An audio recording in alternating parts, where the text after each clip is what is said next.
preview. The Pirates and Reds know they'll face each other in a winner-take-all game. But the question is, where will they play? We could get our answer today. Here's Matt Vasgersian. This afternoon is all about home field advantage. The Pirates are a win away from bringing October baseball back to the Steel City for the first time since 1992. For the Cincinnati Reds to play Tuesday's wild card game at home, it's win today and tomorrow.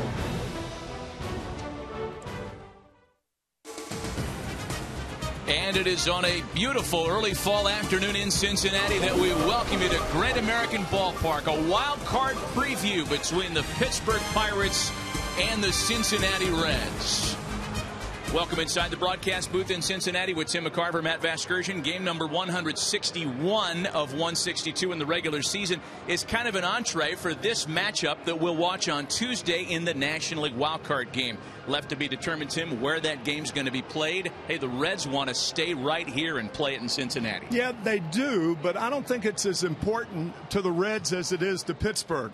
Consider last year the first divisional play, best 3 out of 5. They open in San Francisco, win 2. They come back here, lose 3 to the Giants. The Giants go on to win the World Series. For the Pirates, they might want to get back home for a number of reasons. First of all, it's a baseball-starved crowd there in Pittsburgh. Secondly, pitching might really be at the crux of that desire to play at home. Francisco Liriano, the left-hander for the Pirates, 11-1 at Pittsburgh this year. So the Pirates really, it's much greater for the Pirates to open at home than it is to the Reds. Down to just 2 games left in the regular season, and with a lot on the line, home field advantage in Tuesday's wildcard game. As such, every pitch, every swing, every moment is magnified. A crucial Saturday afternoon matchup is on tap here in Cincinnati. Lineups and opening pitch from Great American Ballpark. The Pirates and Reds are coming up next.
Chamber of Commerce type stuff in Cincinnati this afternoon.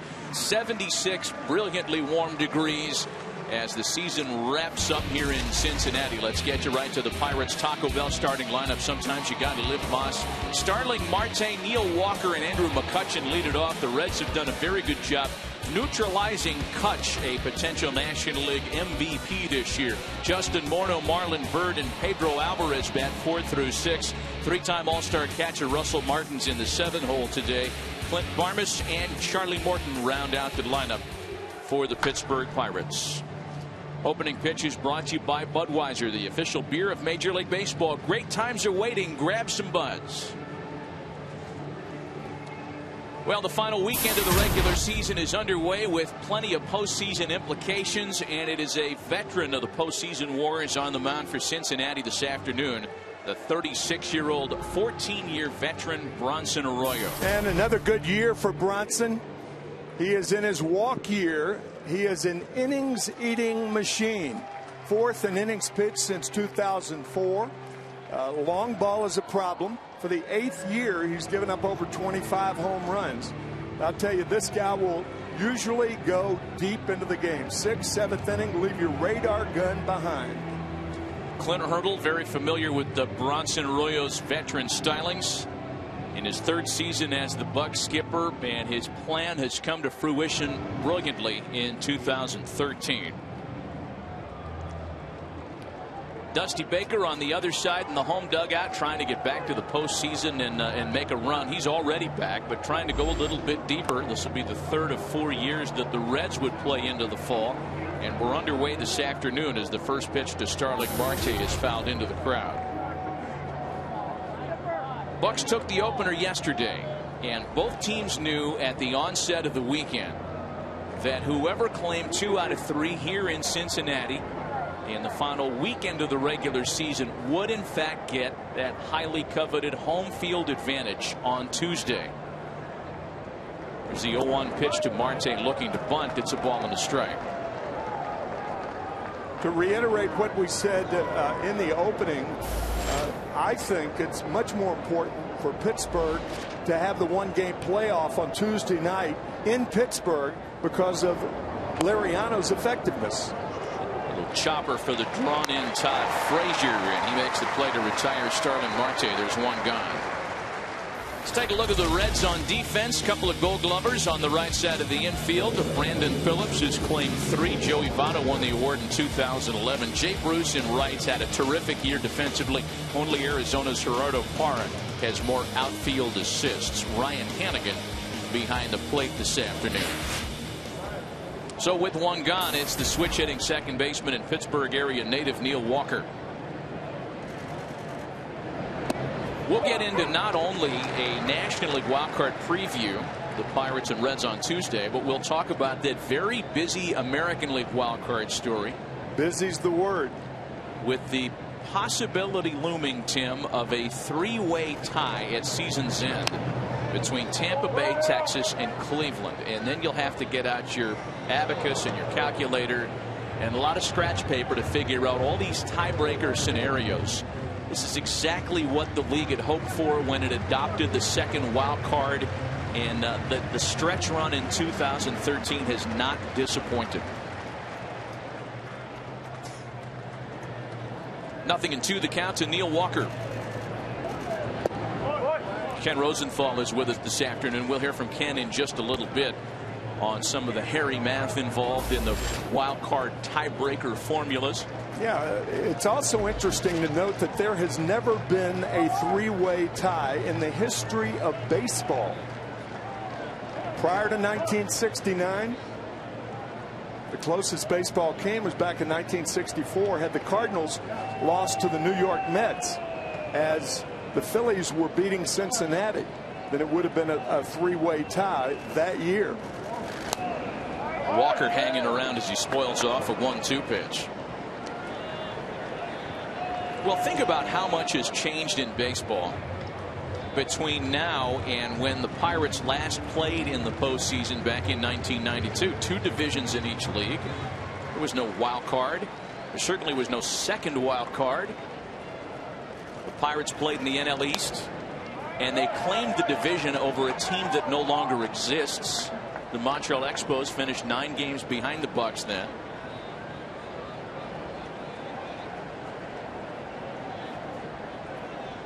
As one could imagine, the city of Pittsburgh has certainly embraced Clint Hurdle and this 2013 Pirates team, and they can't wait for postseason baseball in the Steel City. A ball and 2 strikes to Neil Walker. On the ground past Arroyo. He deflects over to Brandon Phillips. That's routine for the guy known as Dat Dude. 2 away.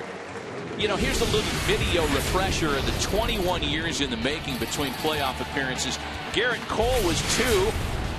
Since 1992, the Bucks have had a number of 90-plus loss seasons, more so than a lot of teams. The Braves won final 12 of 14 consecutive titles, and the Yankees won 5 World Series, playing in over 160 postseason games. All that happening between the last Pirates postseason appearance and this year. Here's Andrew McCutchen, a guy who was squarely responsible for that appearance this year, and a fly ball into the corner for Ryan Ludwig. Makes for a quick 1-2-3 first by Bronson Arroyo.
Red starting lineup brought to you by Taco Bell. Sometimes you got to live mosh. Shin-Soo Choo will be walking at the end of the year. If not to stay in Cincinnati, then somewhere a notable free agent at season's end. He's been brilliant in Cincinnati this year. Ryan Ludwig, Joey Votto, and Brandon Phillips follow. Jay Bruce in right field, the 2-time All-Star, bats in the 5 spot. He's just 1 for his last 15. Frazier, Cozart, Hannigan, and Arroyo round things out for Cincinnati. And on the mound for the Pittsburgh Pirates, 29-year-old right-hander Charlie Morton. A couple of years ago, in June of 2011, Tommy John surgery. He's rebounded quite well. Throws a lot of ground balls to the point, and Matt, my partner, loves this line. Ground chuck. There's that Tommy John surgery. And a playoff starter? I think so, obviously, if it goes past that one game on Tuesday night.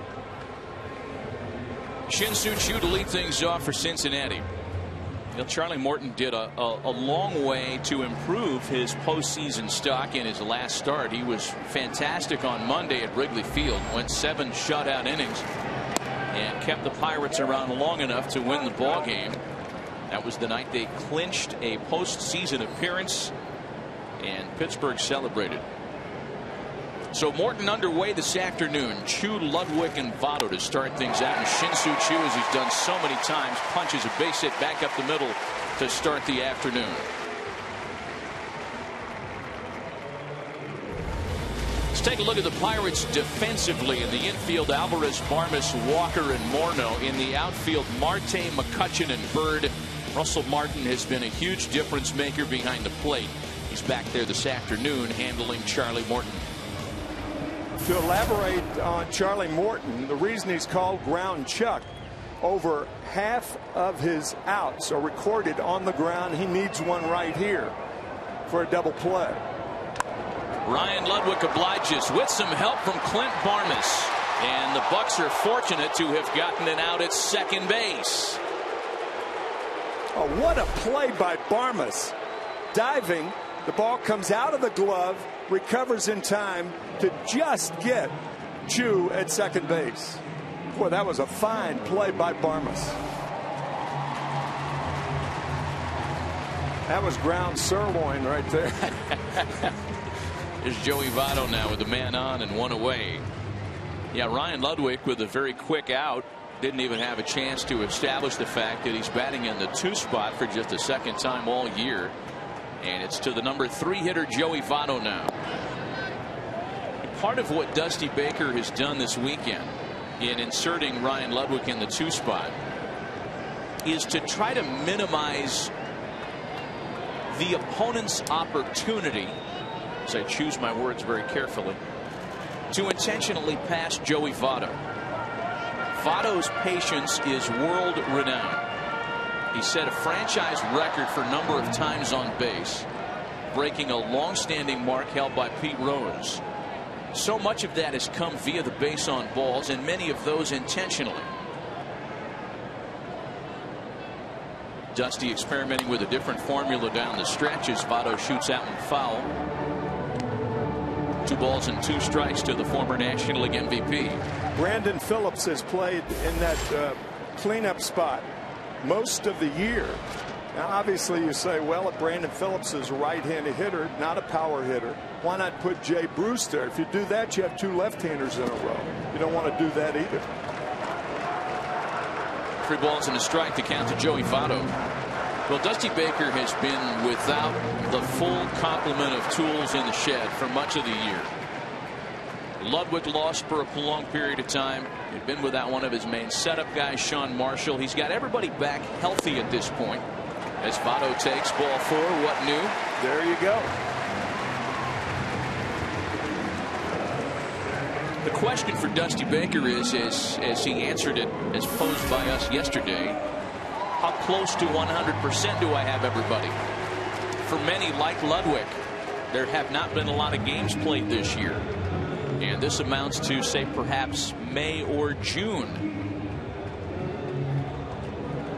Runners at first and second now with 1 gone for Brandon Phillips. Ludwig at second. Votto the runner at first with 1 gone.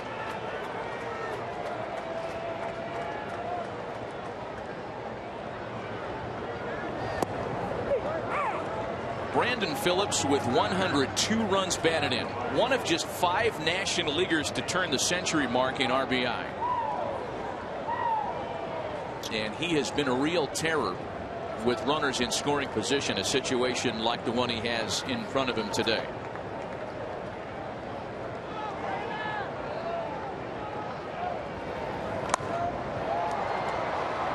Behind 0-2 now. There are very few players that come along with the ability offensively and defensively of Brandon Phillips. Over 100 RBIs as the best defensive second baseman I've ever seen. He makes some plays that are absolutely startling defensively. Three-time All-Star behind 0-2. Is there a better one that comes to mind in your mind? There is none. Who's better? How can you be any better? Bill Mazeroski in the Hall of Fame, the famous Pittsburgh second baseman that hit the home run in Game 7 to win it for Pittsburgh. The wall is still there near the University of Pittsburgh. Plenty good defensive second baseman, but none better than Phillips. Morton's next 0-2 just misses, and it's a ball and 2 strikes. Well, it's a season's worth of highlights for Brandon Phillips. This one might be the one. May 10th against the Brewers. At the bag, bare hand, falling down to 1 knee, and still turning the double play. Yeah, you gotta love it. And he took to Twitter immediately following that night, I'm quite sure. I'm sure of that. The 1-2 home from Morton. Back to ground Chuck. just as they try to dial up, they get the out at second base, and there's runners at the corners now with 2 gone. Good takeout slide by Joey Votto, causing Neil Walker to tangle his legs a bit. That's all you need. Just touch him. Very nice. Make him move his feet. You hear that in a batter's box a lot, but rarely around second base, but it's very important there also. So now a 2-out RBI opportunity for Jay Bruce, who, as we mentioned when we ran down the starting lineup, is mired in a 1-for-15 funk at the start of the afternoon. He's got Ludwig at third and Phillips at first with 1 gone.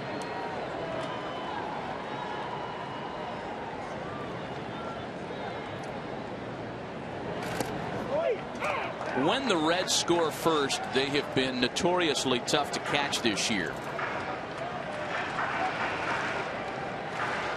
In fact, among National League teams, have done more damage in the first 2 innings in terms of run differential than any other club. As that one's yanked foul, Bruce falls behind a ball and 2 strikes. Score first, Dusty Baker's mantra. They win at a 750 clip when they score first this year. The only National League team better is the Atlanta Braves. There are a lot of sports that are games of first. Baseball certainly among them. First pitch, first out, first run. Bruce is straightened up. It's a ball and 2 strikes.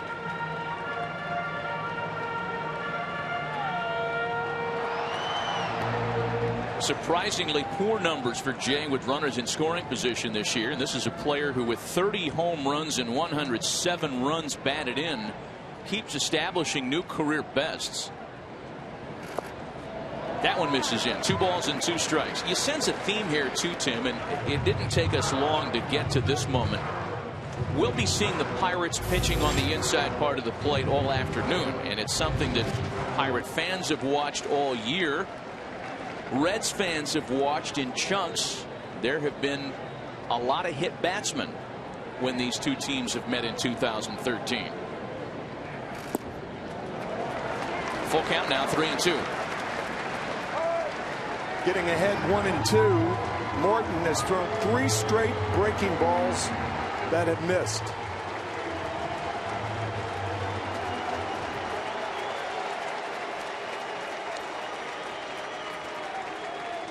Todd Frazier waits next. It's a full count to Jay Bruce. Runners at the corners with 2 gone.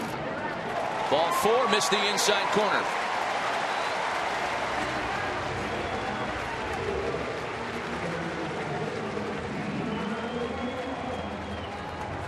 Second walk of this opening inning by Charlie Morton.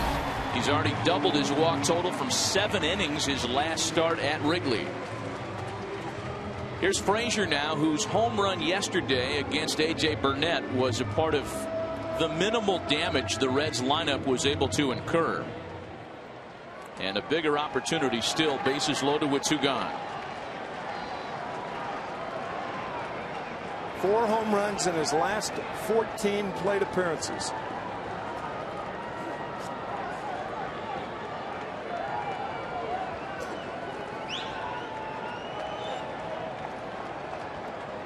Five for 15 with the sacks full as they are here. First offering from Morton is yanked foul.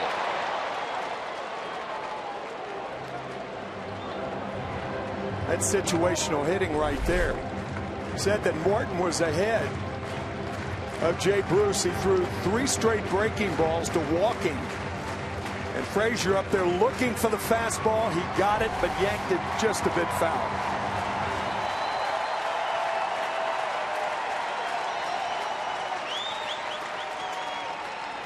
Nothing to 1 to Todd Frazier. The Reds offense at times has gone through periods of misfire. And it would seem at a glance that Dusty Baker is in the midst of one of those periods here at arguably a bad time. You're right. Certainly teams have the ability to flip a switch every number of days. But the Reds offense is sputtered here in the final week of the season. Frazier with a chance, and instead he pops it into shallow left. The Reds leave him loaded in the first. In and out of trouble is Charlie Morton early this afternoon.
Economy and a whole lot more.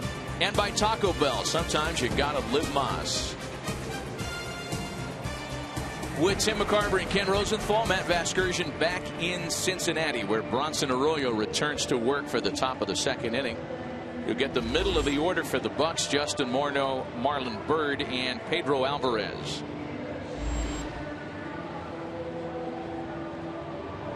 Well, Justin Morneau, the former American League MVP and four-time All-Star, acquired in a post-deadline deal, one that caught much of the baseball world by surprise, and if nothing else, sent the message that Neil Huntington and the folks in Pittsburgh were serious about bringing a winner back home.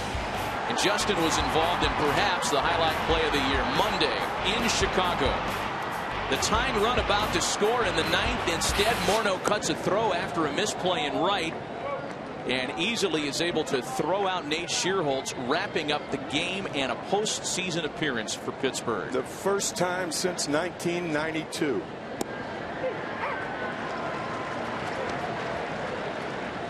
Two balls and no strikes.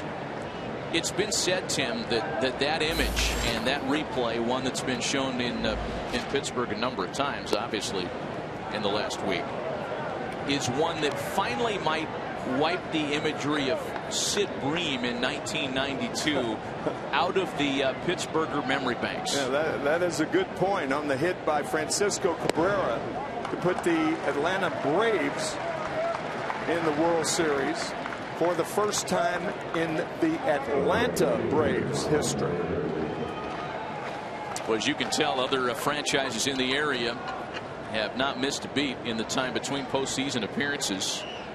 But it's a pretty tight community, the professional sports community in Pittsburgh. And I know that Clint Hurdle has received well wishes and congratulations from Mario Lemieux and Mike Tomlin all the way down in terms of other professional athletes and figures in the community. Everybody's really wrapped their arms around the Bucks. Here's Marlon Byrd, a ground ball that squirts through the hole and on into left field. Runners aboard to start things in the Pittsburgh second. Well, how about Marlon Byrd, picked up from the Mets in August? He had 3 hits last night, a couple of RBIs and a run scored, and a big hit with nobody out here. Hit number 1 off Arroyo. So a dangerous spot now for one of the more dangerous threats in the Pirates lineup. Pedro Alvarez hit his 35th of the season last night in the series opening win, and boasts big numbers against Bronson Arroyo. It's an unusual spot in the batting order for a guy with 35 home runs. Usually a guy like that hitting third, fourth, or fifth for any team. 35 home runs, a record for Pirate third baseman. Let's take you back to last night at number 35. With this, Pedro Alvarez established a new Pirates single season record for home runs by a third baseman. Sitting on 99 runs batted in. And in an RBI spot here. We mentioned how Alvarez has numbers against Bronson Arroyo. He's one of a couple of left-handed hitters that can claim that. And it's certainly something not lost on Bronson himself. We asked him about some of those matchups yesterday. And Bronson, who has long since had the reputation as a thinking man's pitcher, had a pretty good response. First the 1-1 offering home. It swung on and hit in the air out to center, right in the tracks of Shin-Soo Choo. And that's the first down of the inning. I'd like to correct something I said. It was not the first time the Braves were in the World Series, 1992, the year before, when they lost to the Minnesota Twins in 7 games, the famous Jack Morris game, going 10 innings in Game 7 and winning 1-0. Here's Russell Martin now with 1 out and runners aboard.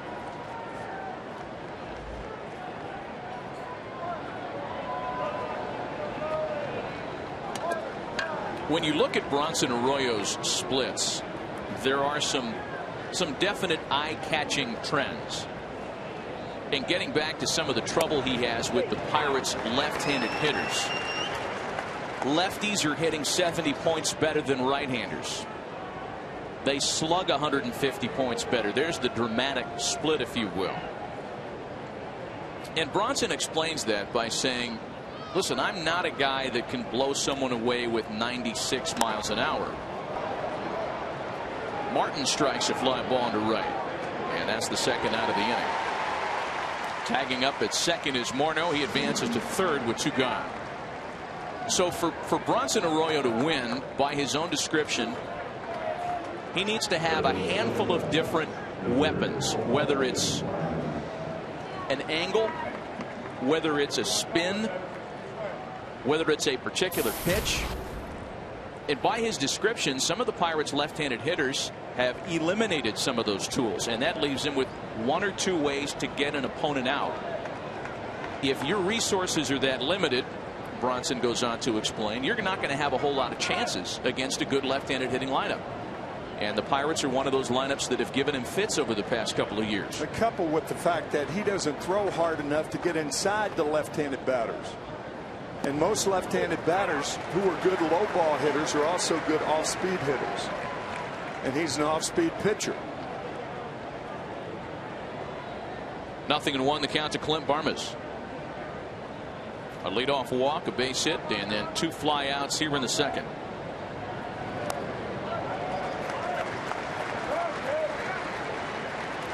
And Arroyo is a strike away from getting out of a 2-on nobody out jam. He's got some wiggle room with the pitcher waiting on deck.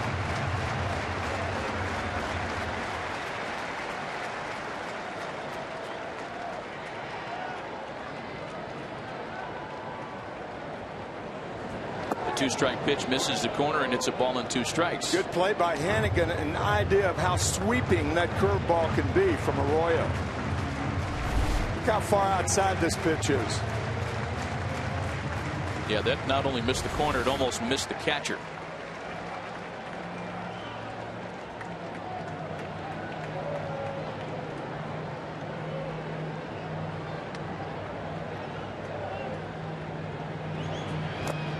The 1-2, and Barmes couldn't hold up.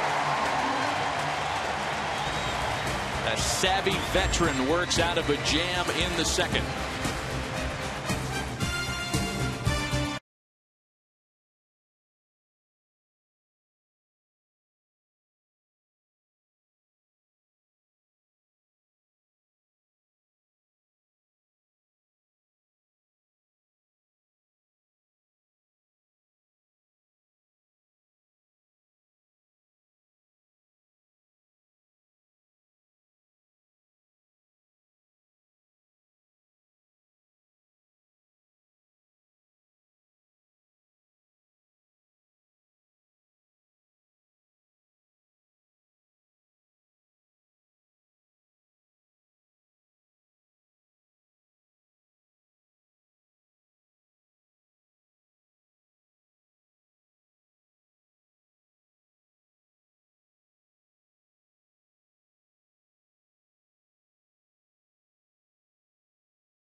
Well, great times are waiting. Grab some buds.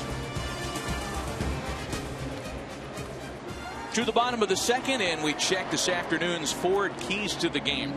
We thought we would go to the Broadway play chorus line because 1 is the magic number over the last 2 games of the season for these two teams. And of course, Tuesday night, after 162 games, one singular sensation will either be played in Cincinnati or Pittsburgh. A chorus line, huh? Yes, sir. Every little step he takes. Bringing Broadway here. That is correct. Right.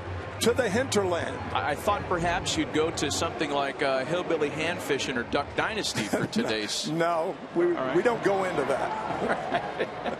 Bottom of the second inning. And Zach Cozart leads things off for Cincinnati. It's Cozart, Hannigan, and Arroyo. Bottom third of the order.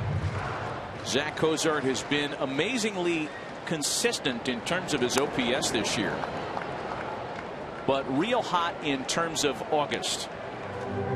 Coming off a great month and ending the season with a lot of momentum.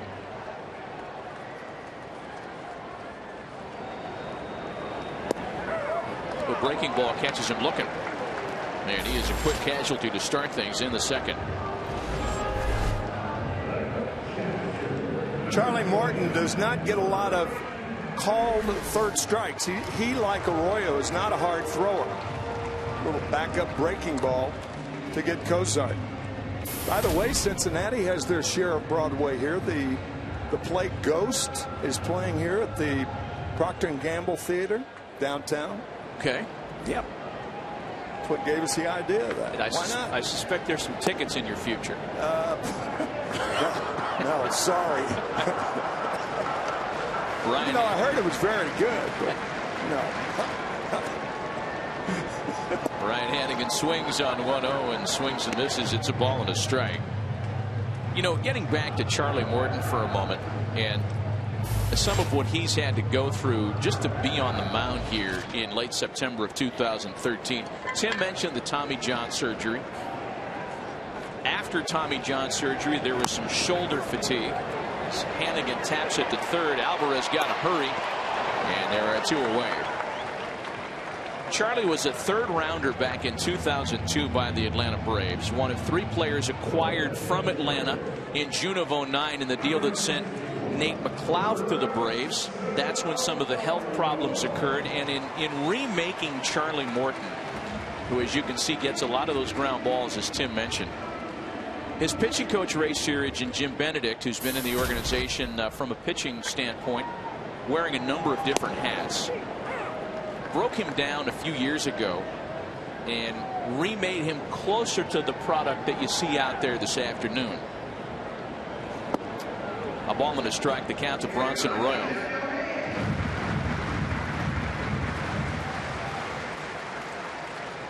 There's been a lot made of the likeness he has on the mound to Roy Halladay.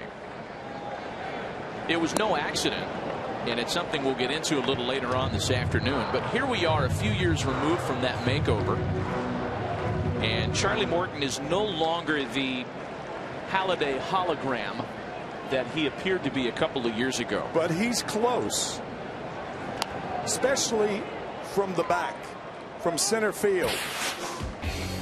Here it is right here.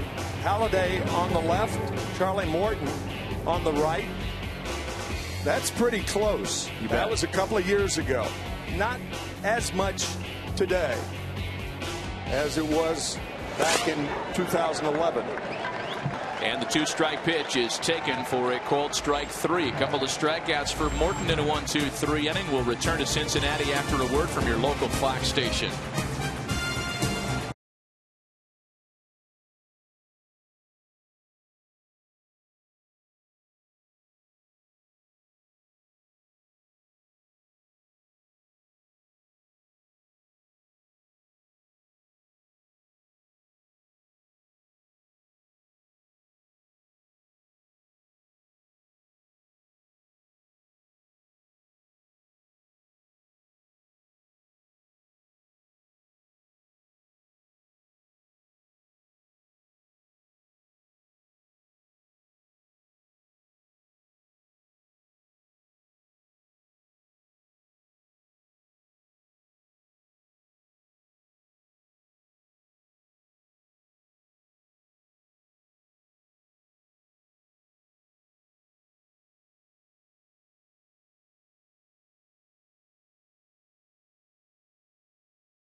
and then got out of a 2-on nobody out jam by retiring Alvarez, Martin, and Barmes. Here in the third, he'll go to work against Charlie Morton in the top of the order, Starling Marte and Neil Walker. No score between the Reds and Pirates on a sunny afternoon so far in Cincinnati. The big picture again, of course, this afternoon, home field advantage at stake. Bucks took the opener yesterday. If they win today or tomorrow, Tuesday's wild card game is in Pittsburgh. There's a little flare out to second that's gobbled up by Brandon Phillips. Reds right-hander Matt Latos is waiting to hear where that game's going to be played. Joins us this afternoon. And Matty, I suspect you really don't care where that game is played Tuesday. No, the game is a game. Home or away, we still have to go out there and compete. I just got to continue to make pitches and get outs, and that's going to be key. It's not going to make a difference to me. I'm going to go out there and give it my best.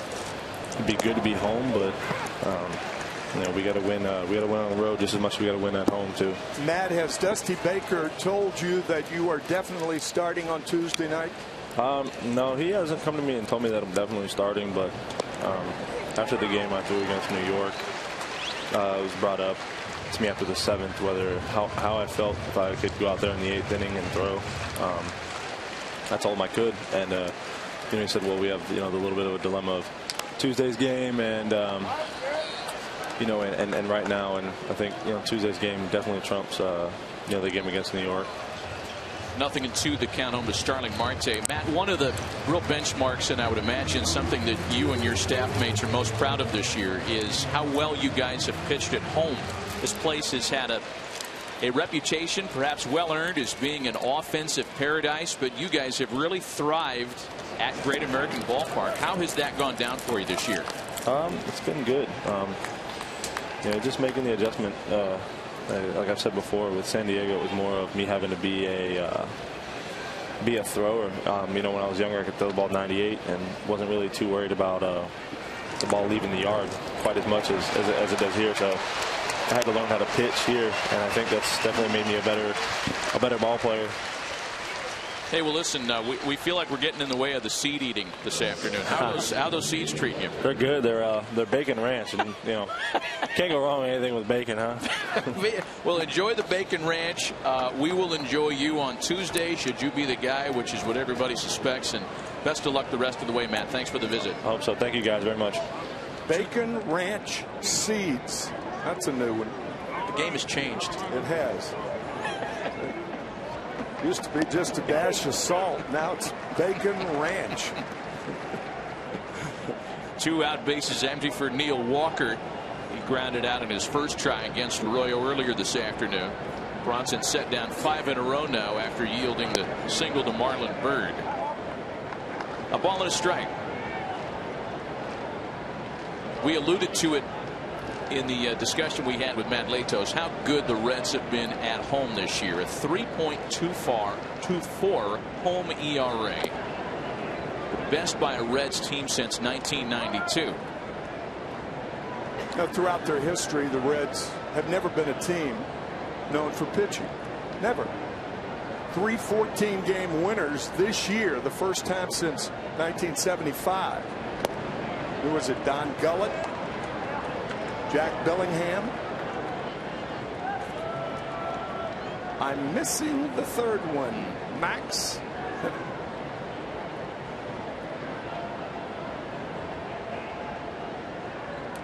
And Gary Nolan. Right. Little help from the truck. A help from our friend. Yeah, no help from me. but I mean, really, you talk about that. This year, the Detroit Tigers alone have 3 at least 14-game winners and 2 13-game winners among their 5 starters. Walker sticking around, still 3 balls and 2 strikes. And the guy on the mound this afternoon, Bronson Arroyo, is as much responsible for that pitching success as any 1 or 2 other Red starters. A senior member of the rotation, his 8th season in Cincinnati, 14th year in the big leagues. This is Bronson's 356th career start. He has never missed a starting assignment in nearly 15 years on a big league mound. Well, that's remarkable. Wow.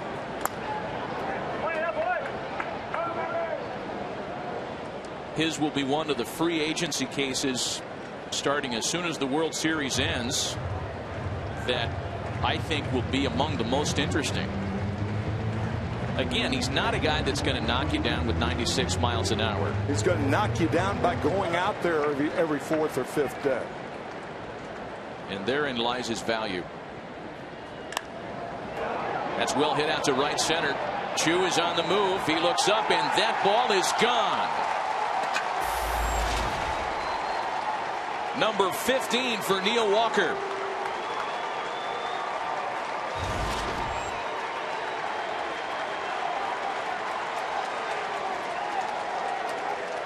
Well, there you have it. One of the matchups we talked about not an inning earlier that's given Bronson Arroyo a hard time over the past. And Neil Walker gets to Arroyo here. That was a high fastball, and Neil hit it a ton. Signed as a catcher. Born near Pittsburgh. Nobody appreciating being a Buck in the postseason any more than Neil Walker.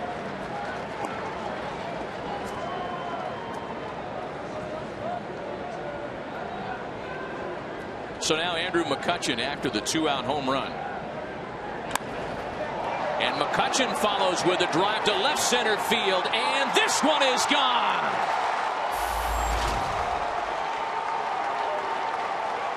The Buccos go back to back, and it's 2-0 Pittsburgh.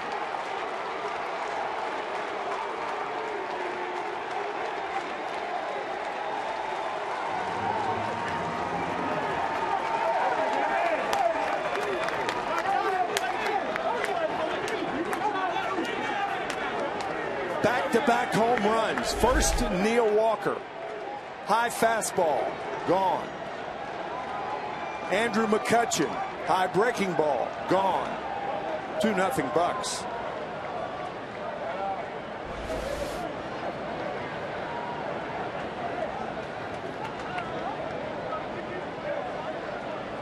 So now Justin Morneau.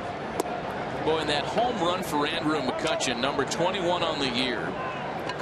Maybe the final bit of tape on the MVP reel for the outstanding Pirates center fielder.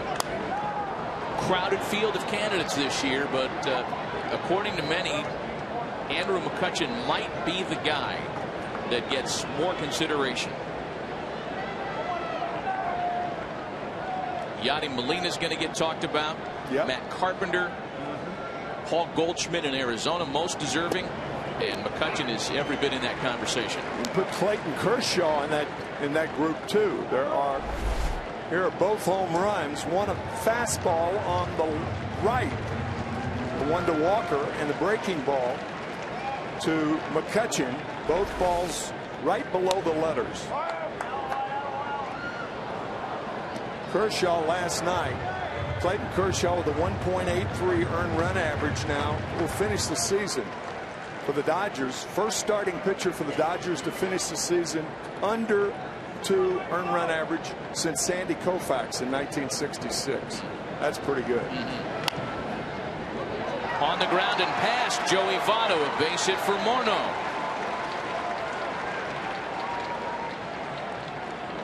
Looked like Votto slipped prematurely going after that ball. Normally an excellent fielder. Breaking ball middle of the plate to Morneau.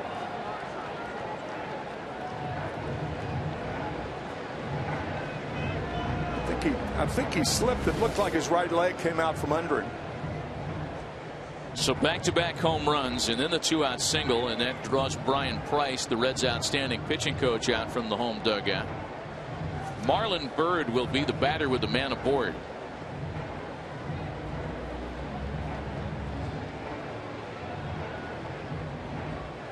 Brian Price credited appropriately so with so much of the Reds' pitching success this year. He's not a pitching coach who thumps his chest and speaks about his own prowess, as some in the league have been prone to do over the years, but considered one of the best by his peers. So now Marlon Byrd, who singled back in the second.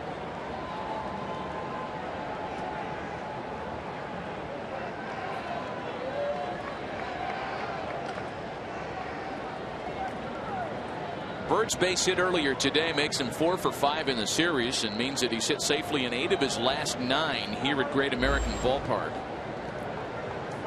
Here's a Pirate that wouldn't mind if the wild card game was to be played here on Tuesday night.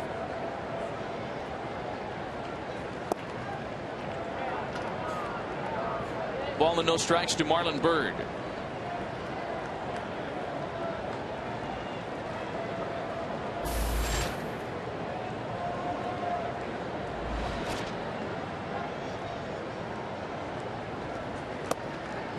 He lays off a strike, and it's 1-1. Marlon Byrd, a guy who is forever grateful to the New York Mets. Grateful for signing him last year and for trading him this year to the Cincinnati Reds. And not often that a player speaks glowingly about a former employer. That's true. That sent him packing the way Byrd does the Mets.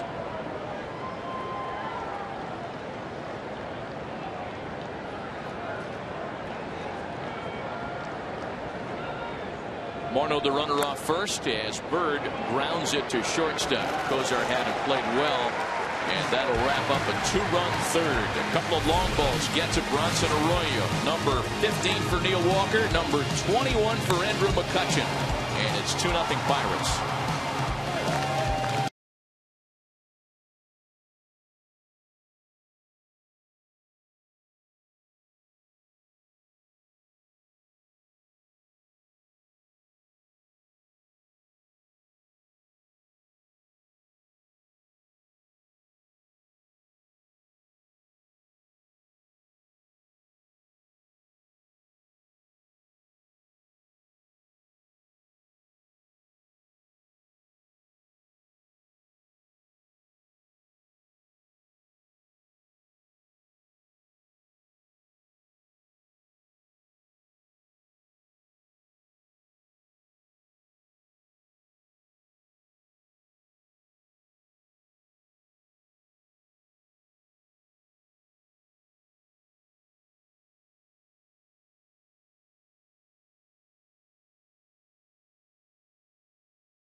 Early on this afternoon, last half of the third, top of the order. It'll be Shin-Soo Choo, Ryan Ludwig, and Joey Votto against Charlie Morton. A couple of home runs staking Charlie and the Bucks to a 2-0 advantage early today.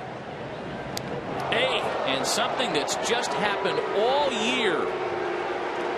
Shin-Soo Choo hit by a pitch for the league leading 26th time. That pitch getting away from Charlie Morton with a 2-run lead. And what's at stake with Pittsburgh? That was an inside pitch that hit a batter. And what are you going to do? No intent there.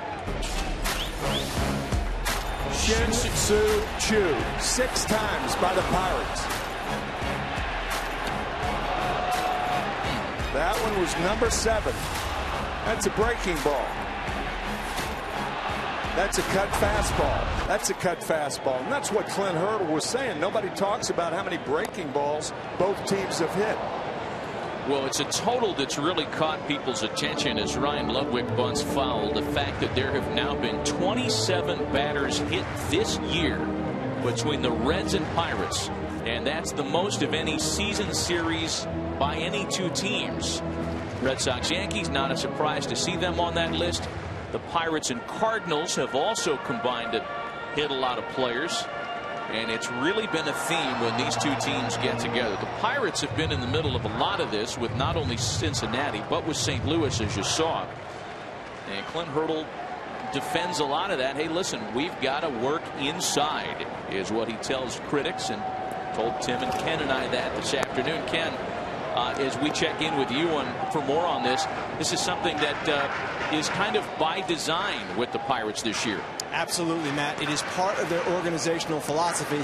They have thrown more pitches inside, 33.7%, than any team in the majors. And as Hurdle told us before the game, it was indeed by design, because he wanted the Pirates, and the organization wanted the Pirates, to get nastier, to get edgier. Well, it's working.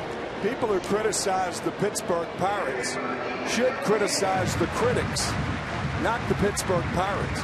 Because if you don't pitch inside, if you don't think you should pitch inside, you know nothing about pitching. Nothing. It's ridiculous. The degree to which people talk about being hit by a pitch. It's part of the game. Chu runs as Ludwig grounds it to third. The Reds stay out of the double play by sending Chu. And there's a runner in scoring position now with one away. It is a big total, however, and you could understand how some folks would grab onto that as Joey Votto digs in now with a base open and one away. Those that do are wrong. They simply don't know the game, Matt. That's my opinion. Since 1961, there have only been 3 season series between two teams that have seen more hit batsmen. So here's Votto now with a chance to cut the deficit in half. See if he has anything to work with. A ball and no strikes.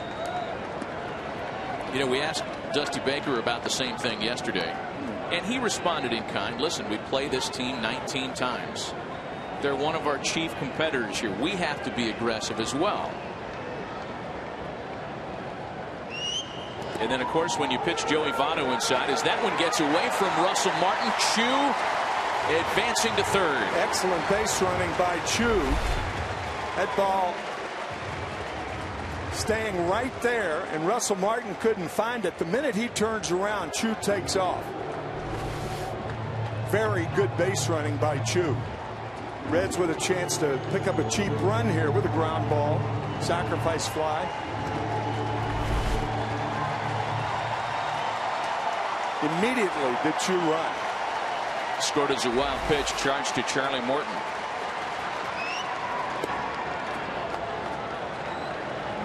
Pirates stay in a standard defensive look for Joey Votto.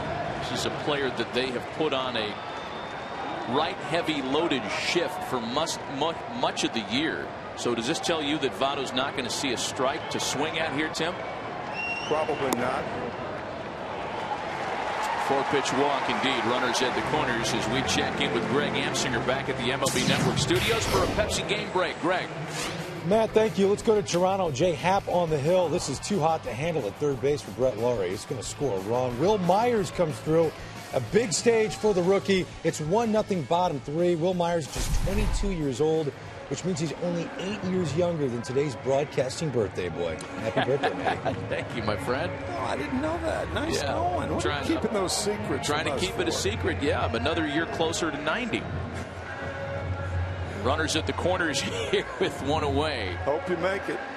Greg talking about the Tampa Bay Rays. One of the teams in that hunt for the American League wildcard chair. More than in the hunt. They've been in control for much of the last part of the season as Phillips takes a ball. At some point this afternoon, perhaps, we'll get into the what-if game. should Tampa Bay, Cleveland, and Texas all finish with the same record. It's possible. Some may even call it probable. And again, we'll get into that given time later on today. There's a strike for Phillips, 1-1. To paraphrase what Clint Hurdle told us about his pitchers pitching inside, they pitch inside for 3 reasons: to get them out, to intimidate, and to set up another pitch. You pitch inside to pitch away. If you constantly pitch away, the pitch is not going to be away anymore. Phillips hits the hole on the right side. An RBI base hit that puts the Reds on the scoreboard this afternoon.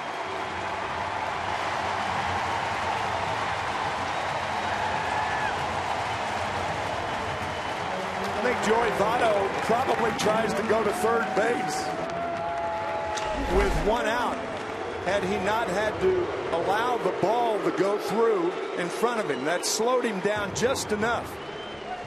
And a good arm in right field. There's Joey right there, just a hair, and had to stop at second base. Marlon Byrd with a good arm charged the ball well. Boy, Dusty Baker's plan of putting Brandon Phillips into an RBI spot this year could not have worked out any better. Reds are on the board. Runners aboard now for Jay Bruce. This was a risk, a calculated risk that Dusty took when he moved Phillips into the 4 spot earlier this year. Given what he felt was a lack of other qualified candidates, trying to maximize his order without Ryan Ludwig. Bruce to the opposite field and well hit. Marte back, looking up, and it's off the top of the wall. Votto and Phillips will score in lockstep, and the Reds have taken a 1-run lead.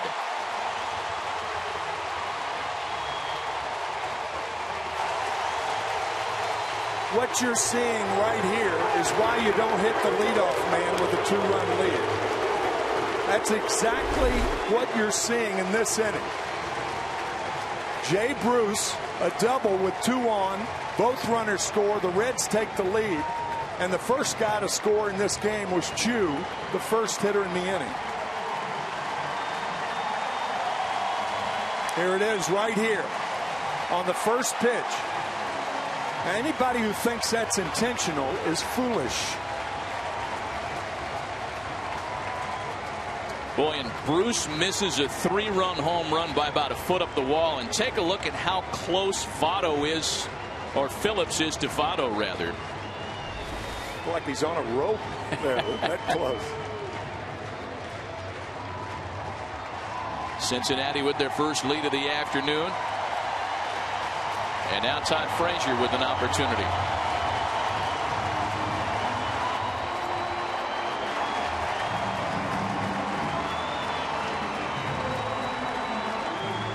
Quite a way for Jay Bruce to snap out of a 1 for 15.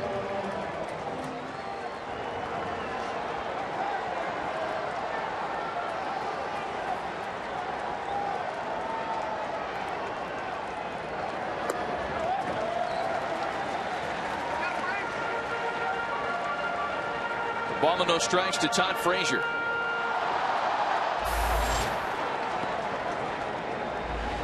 In yesterday's loss to the Pirates, the Reds put the leadoff hitter aboard exactly once. They've already done it twice this afternoon in 3 innings. And that, in part, to build on your point, Tim, explains the 1-run lead.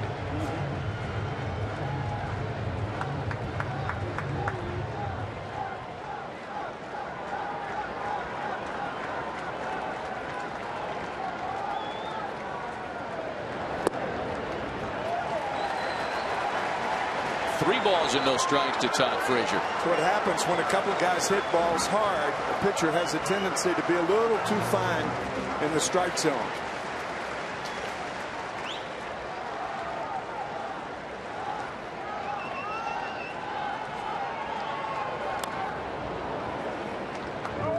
To 3-1 now. Dusty Baker was a hitter who's a manager. Most hitters who are managers give hitters the 3-0 hit sign. If you're a pitcher you're more inclined to have him take it.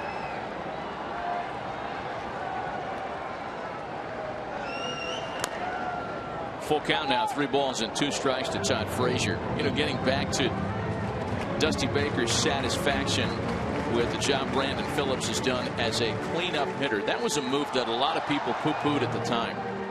How do you take a guy who's a top of the order hitter who, yes, has some pop, but can also strike out, and put him in the cleanup spot, a role completely unfamiliar to him? Dusty Baker knew that Brandon Phillips embraced the job, embraced the responsibility, and in a lot of their chalk sessions, if you will, Dusty brought up a very familiar example, one that he cites often, and that's the relationship he had with Hank Aaron as a younger player in Atlanta. Preaching patience. As Frazier rolls a ground ball to third, Alvarez is up with it and throws out Frazier for out number 2.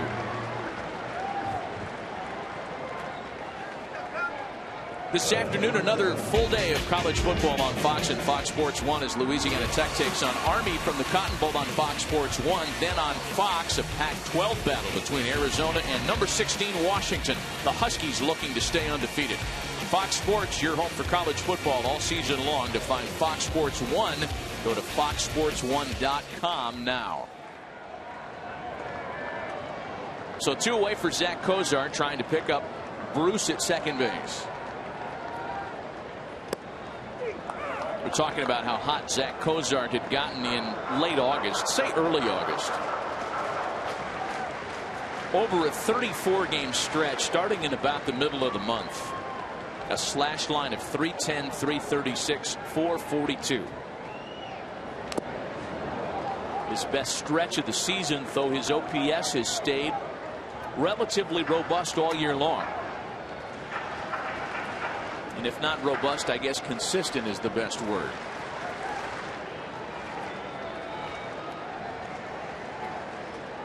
OPS once again, on base percentage plus slugging percentage. Thank you for cleaning that up. Sure, baby. Take that for granted every once in a while. Become a part of the nomenclature to the chagrin of some. Sure.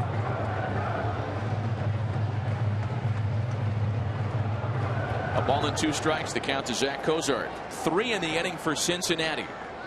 An RBI single by Phillips, a 2-run double by Jay Bruce.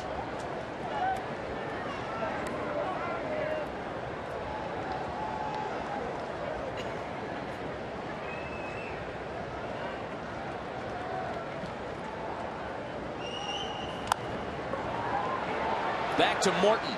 And Charlie has to make an off-balance throw to get a good base runner and get himself out of any further trouble in the third. It all started with Shin-Soo Choo taking one for the team. Lean into it, Rudy. Engelberg's up next. He's murdering the ball. 3-2 Reds.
And the National League wildcard game will be played in Pittsburgh. Pedro Alvarez will begin a comeback process now for the Bucks, who led this thing 2-0 and then saw that lead go away after a 3-run rally by the Reds in their half of the third. So top of the fourth, it'll be Alvarez, Martin, and Barmes.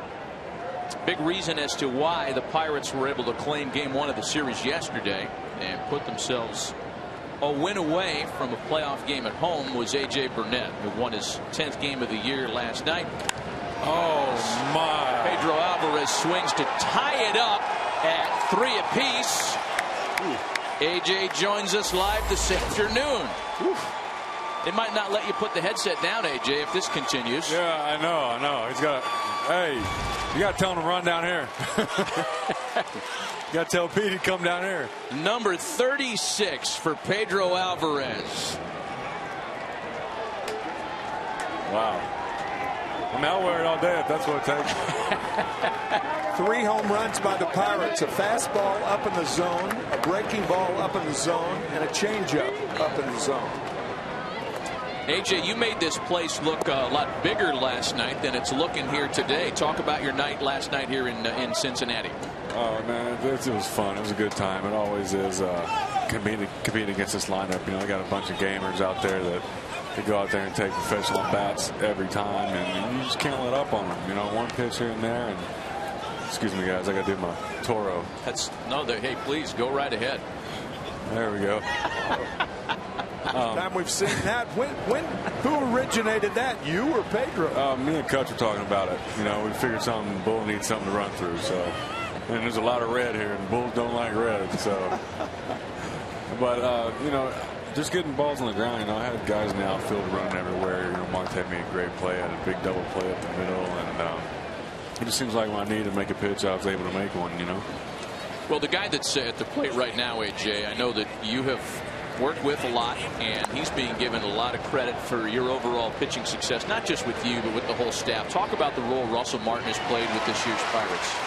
You know, Russ has been a big piece of this. You know, obviously, when you have a brick wall back there, it makes your confidence grow even more. I know it makes my curveball's ego just get humongous when Russ is back there. You feel like you can throw it anytime, anywhere, and he's going to block it every time.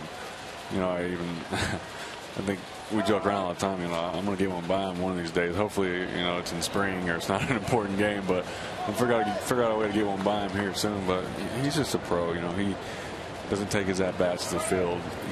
His main priority is the pitching staff, and everything else is a bonus. And when you have a guy like that, when you look down at him in the mound at any point in the game, whether you're up or down, or you need him, or you need to get your focus back or whatever, you just look at his face mask, and there's nothing but focus and intensity coming from Russell. 0-2 the count home to Clint Varmus. AJ, if things go according to plan, and regardless of where the game's played Tuesday, if you guys move on to the division series, you're lined up to be the game one guy. Is it too soon to even think about that, or is it on your mind at some point? No, it's definitely on my mind. You know, that's my next start, and as a starter, that's not preparing for it, you know, until I'm told otherwise. It's going to come down to it. You know, that's what we've been playing for. That's what we're ready for. So I got to go about my business as if I'm taking the ball in 5 days for that first game. Well, listen, AJ, we don't want to keep any longer. We really appreciate the time. Congratulations on what's been a terrific year for you, and best of luck moving forward. It's been a lot of fun. Thank you, guys. Charlie Morton now with a run in and 2 away. Charlie watching with joy as Pedro Alvarez ties the game on his behalf.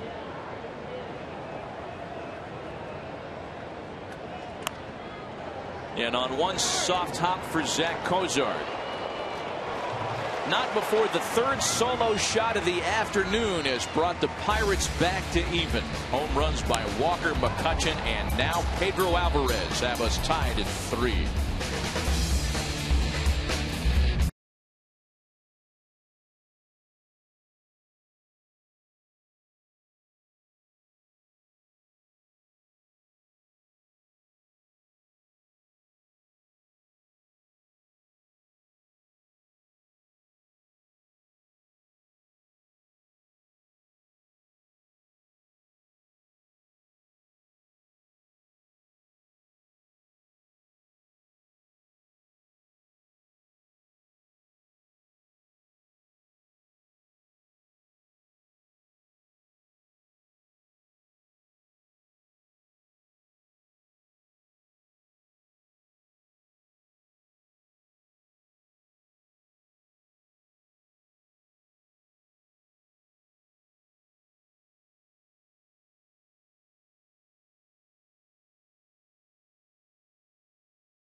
Day off. He gets right in the boat. Is that Tom? It's Tommy right there. Fishing for ducks, I believe. Tom's dad, Marty, coming in the booth before the game, had a chance for a visit fishing. You don't fish for ducks. No, don't but you? You do, yeah. But you hunt ducks. You do in Cincinnati, pal. You do a great. You do. He's one of the best. Oh, he's fabulous. And great guy. So is Dad. Sure. Hall of Famer Marty. Those two guys have had a lot of fun this year watching the 2013 Reds, enjoying every step of the way. With football season upon us, you've got to do Keith Jackson before the telecast is over with. All right. Today. You've already done Tom Brenneman. Time to work on that then. Yeah, you can handle that. Ryan Hannigan to lead things off in the home half of the fourth. Been a good one so far. And again, to restate the big picture, a win for the Pirates today or tomorrow in Tuesday's National League wildcard game is being played in Pittsburgh.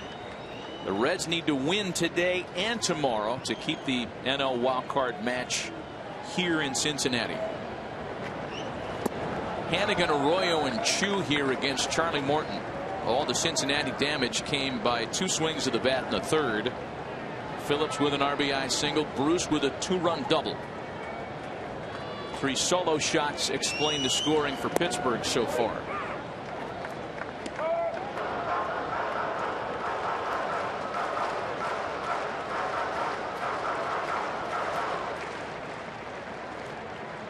Hannigan bounced out to the left side of the infield in his first try today. That one misses in. A small part of our theme once again.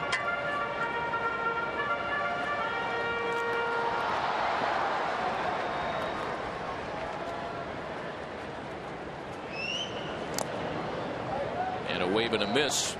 Fouled at the plate, actually, and it's a 3-ball and 2-strike count to the Reds catcher Ryan Hannigan. Ryan Hannigan has been on the disabled list twice this year.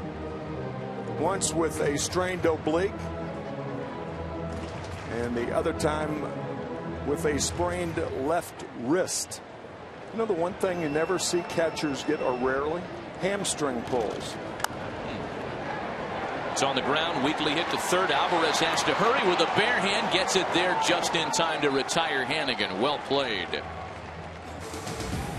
Today's telecast is sponsored by the makers of One A Day Men's, the official multivitamin of Major League Baseball, and by Fox Sports 1. To find your channel, go to foxsports1.com. Here's Ryan Hannigan. If you're going to get a pulled hamstring, it would be on a ball hit like this. When you think about a catcher who goes into a squat, he stretches his hamstrings. That's why you rarely will see a catcher with a hamstring pull. Usually they're relegated to outfielders or infielders. Now, knee problems are another thing. That's a different deal, and a lot of other problems, but rarely a hamstring or a quad for that matter. 0-1 to Bronson Arroyo with Shin-Soo Choo waiting on deck. Chu, as we mentioned at the top of the telecast, one of the notable free agents in this coming class. Robinson Cano, Jacoby Ellsbury, Matt Garza. There's a long and distinguished list of which Chu's name will be at or near the top. And we understand as we check in with Ken Rosenthal that there is some news today involving another would-be free agent that may affect Chu's case. Yes, Matt, it's good news for Chu, not necessarily good news for the Reds as they try to keep him. Hunter Pence, San Francisco Giants, in agreement with the club on a 5-year, $90 million contract. It's pending a physical, and here's the comparison. Chu, yes, he's a year older, but his career OPS, combined on-base slugging, .854. Pence, .814. Chu, because of his on-base skills, figures to be the more attractive guy in the market. Another chance for Alvarez. This one a little easier as he retires Arroyo. So, Kenny, if you could stay with us for this, 5 years, 90 for Hunter Pence. You know, the layman just thinks the price of poker goes up for Shin-Soo Choo. Would that be correct?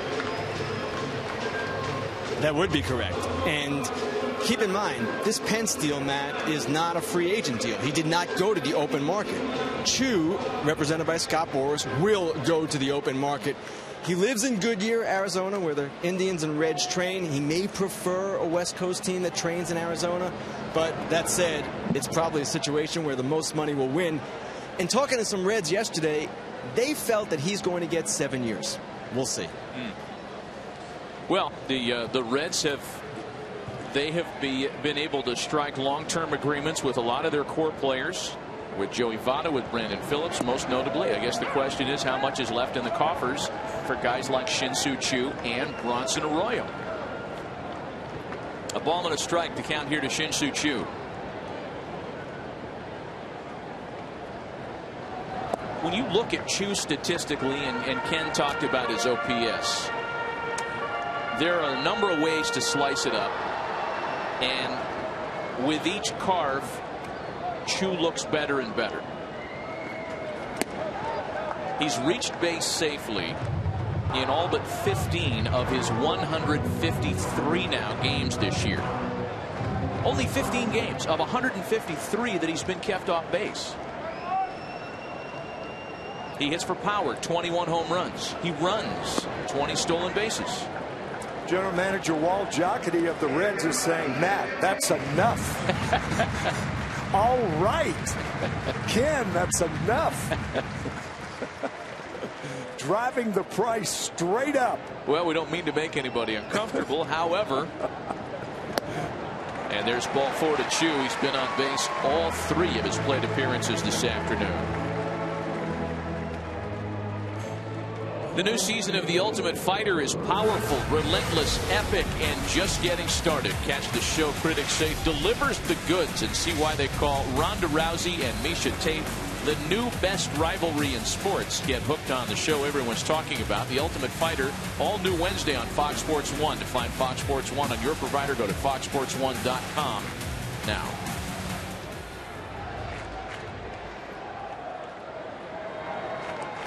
So Choo aboard now for Ryan Ludwig. Ludwig's 0 for 2 so far this afternoon. He has enjoyed a multiple hit line in 3 of his last 5 games. And is still, by Dusty Baker's admission, still getting back into, quote, mid-season shape. Missed significant time following surgery to repair the torn labrum in his right shoulder after a headfirst slide on opening day. And they have to be very careful with him. You get the sense, and we visited with Dusty about Ludwig yesterday, that while nobody around here gets babied, they are mindful of his status, and they're not going to run him out there back-to-back-to-back days, extra innings, day game after night game. They're still very careful with him. Breaking ball has him buckled. Torn labrum in his right shoulder, and keep in mind that his left shoulder is held together with screws and bolts from previous operations over the last decade. And it was Walt Jocketty, we talked about Walt, who really took a chance on Ryan Ludwig to play for the Cardinals prior to the Reds. Walt, the general manager for the Cardinals, and a good one for so many years. A ball and a strike to count to Ryan Ludwig. I was kidding you about being a quasi-agent up here, Matt.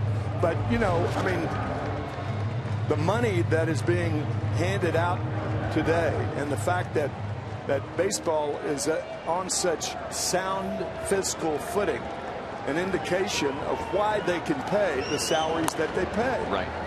And some of those figures may be alienating to some fans to hear, and I certainly understand that. But when you're hearing numbers like $300 million attached to Robinson Cano, and none of us are saying that's going to happen, but that's what his camp has put out there, it certainly catches your attention, Ken Rosenthal. Absolutely. And new national TV contracts kick in this season, Matt, and that's going to lead to some big things happening financially. But just to get back to what Tim was saying and joking around with how Walt Jocketty might not be happy with me and with you, well, if he has a problem, he probably should talk to the San Francisco Giants. They're the ones giving Pence the money, not us. Yeah, that's right. Very good point, as most of yours are. Still a ball and 2 strikes to Ryan Ludwig.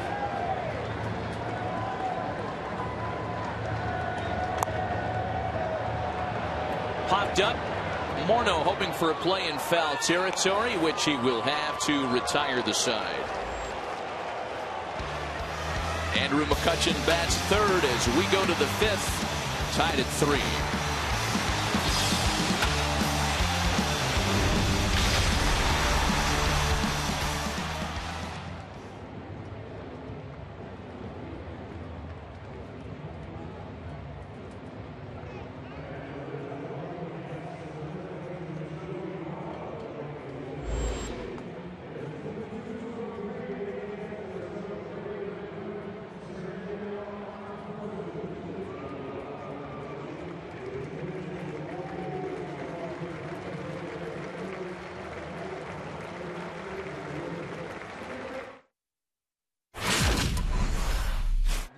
Train? Yeah, right. Yeah, right. You know you soft. F. You soft, man. S-O-F capital T, soft.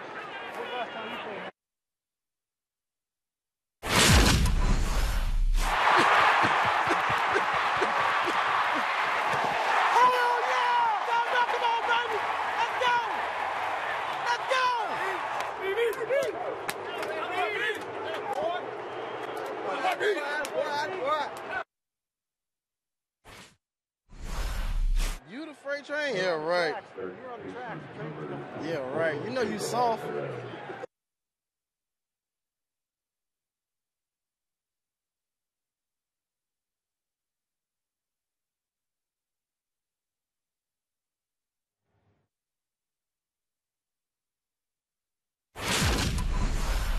You the freight train? Yeah, right. Yeah, right. You know you soft. F. You soft, man. S-O-F capital T, soft.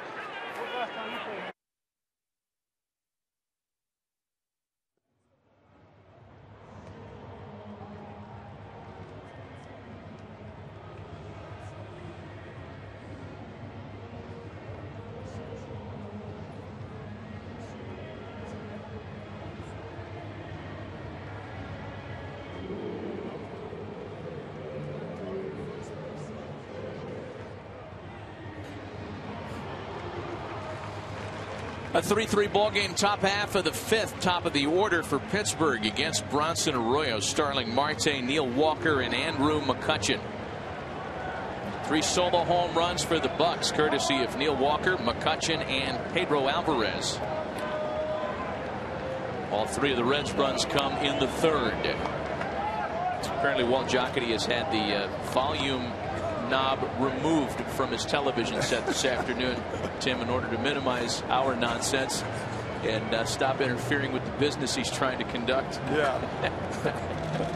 Walt's a great guy. Ran into him yesterday and visited with him. As we said, a great general manager for the Cardinals for so many years, and now doing the same thing with the Cincinnati Reds. You know, going back even further, he was instrumental in the success that the late 80s Oakland A's achieved. Sure. Chopped to third. Frazier makes a nifty pickup and gets it over to Votto in time to retire a fast man. Boy, that's a good play right there. Giving with the in-between hop. Good play by Frazier.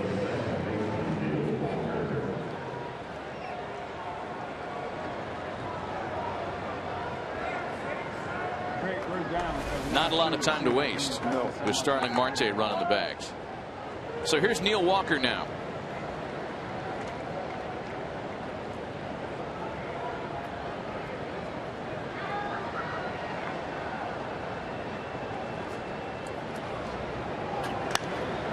Swings at the first pitch and sends a drive to deep central. And that one is gone. Oh, Neil Walker claiming straight ownership of Bronson Arroyo. His second home run this afternoon. 2 home runs on fastballs. One high over the middle of the plate. That one a little above the waist on the outside part of the plate. The point being, that's why you need to come inside to hitters. 2 first pitch fastballs. That's the point. We were trying to make a couple of innings. You got to move the feet. You got to come inside, get them away from the plate. The Pirates do it. The Reds do it. Here's Andrew McCutchen, who sprays a base hit into left. That same duo getting to Arroyo here in the 5th that touched him up in the 3rd. First home run right below the letters, middle of the plate. That was on a first pitch. Next time up, about waist high, outside part, another home run. 2 fastballs, 2 dingers. 4 solo home runs for the Pirates in this game. Wow. Neil Walker in his career against Bronson Arroyo now is 9 for 18 with 4 home runs.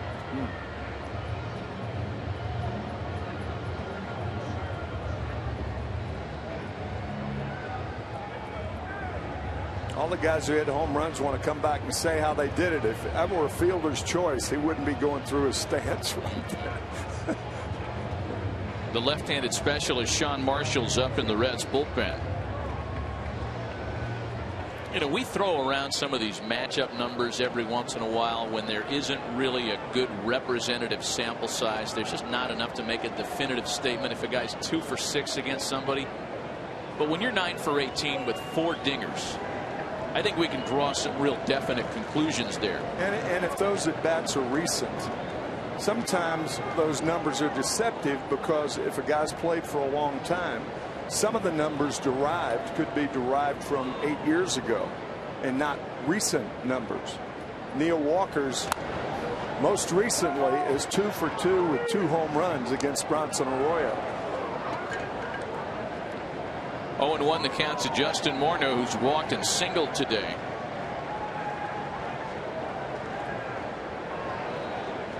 First multiple home run game for Neil Walker in his career. McCutchen always a threat to run. 27 bags this season. That's bounced to the right side. Phillips to second, and they get the lead runner. What a fantastic play and a lightning quick decision by the 3-time Gold Glover. That's the lead runner being Andrew McCutchen. So the pivot cheating a little bit toward the hole was Phillips. And on the run makes a strike to get McCutchen. That's a beauty where he can make them.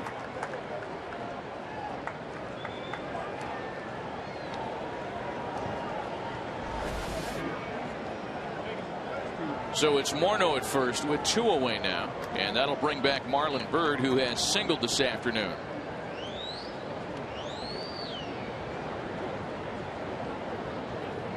I have to double take when I look down at Justin Morneau on base and you see that number 66, because it's not often that that offensive lineman number is attached to a former league MVP and 4-time All-Star. Yeah, pulling guard. No.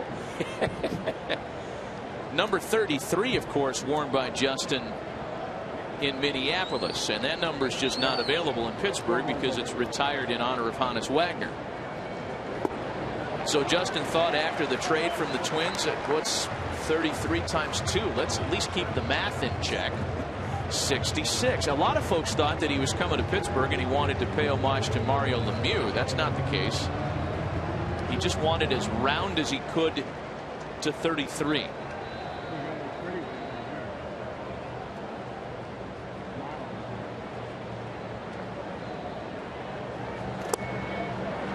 A ball and 2 strikes, the count to Marlon Byrd.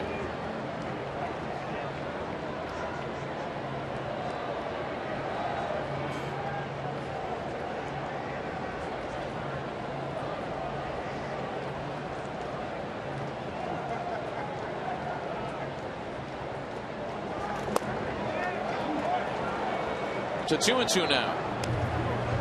Logan Ondrusek worked yesterday in the series opening loss for the Reds. He has joined Sean Marshall now, the right-hander. Ondrusek also up in the bullpen. Pedro Alvarez waits next. Another one of the Pirate hitters that's given Arroyo fits not only today but for much of his career. Put Marlon Byrd in that category as he goes deep this afternoon.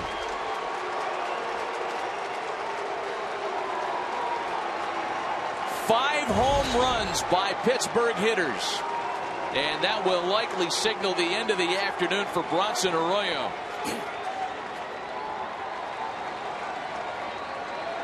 A lot of Bucco fans that have waited for 20 years for this. I'm sure some already celebrating, even though this game's not over.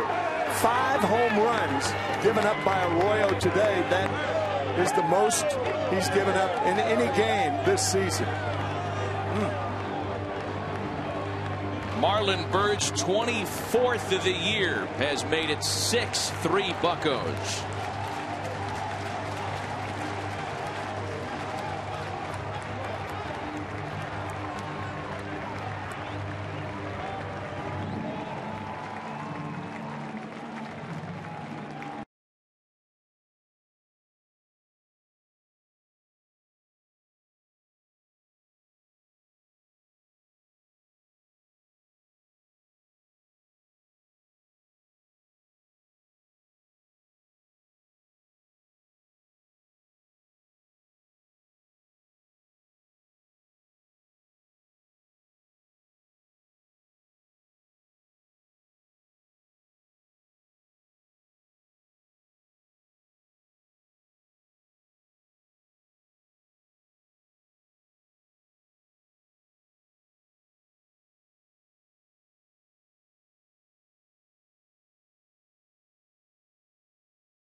The 5 home runs allowed today, a career high. He's the first big league pitcher since Travis Wood over a year ago to allow 5 in a game, and the first Reds pitcher to do so since Matt Latos had a similar night at Colorado last year.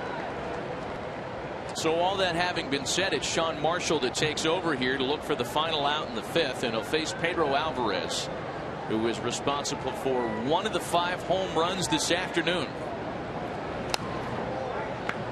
Quickly 0-2 to Pedro Alvarez. Alvarez from Washington Heights in New York. Went to Horace Mann Prep School and then went to Vanderbilt. Was a teammate with David Price. Graduated from Vanderbilt. Actually turned down being drafted by the Red Sox in 2005. And is a quick casualty at the hand of Sean Marshall. Plenty of damage done, however. The Pirates have struck for 5 home runs. A couple for Neil Walker. Andrew McCutchen, Marlon Byrd, and Pedro Alvarez are in the party as well. It's 6-3 Pittsburgh.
2014 Chevy Silverado. Another little ditch for the Reds to dig out of this afternoon. A 3-run deficit is what they're faced with in the 5th. For the middle of the order, Joey Votto, Brandon Phillips, and Jay Bruce. Charlie Morton's liking how his offense is picking him up today. The beneficiary of 5 home runs.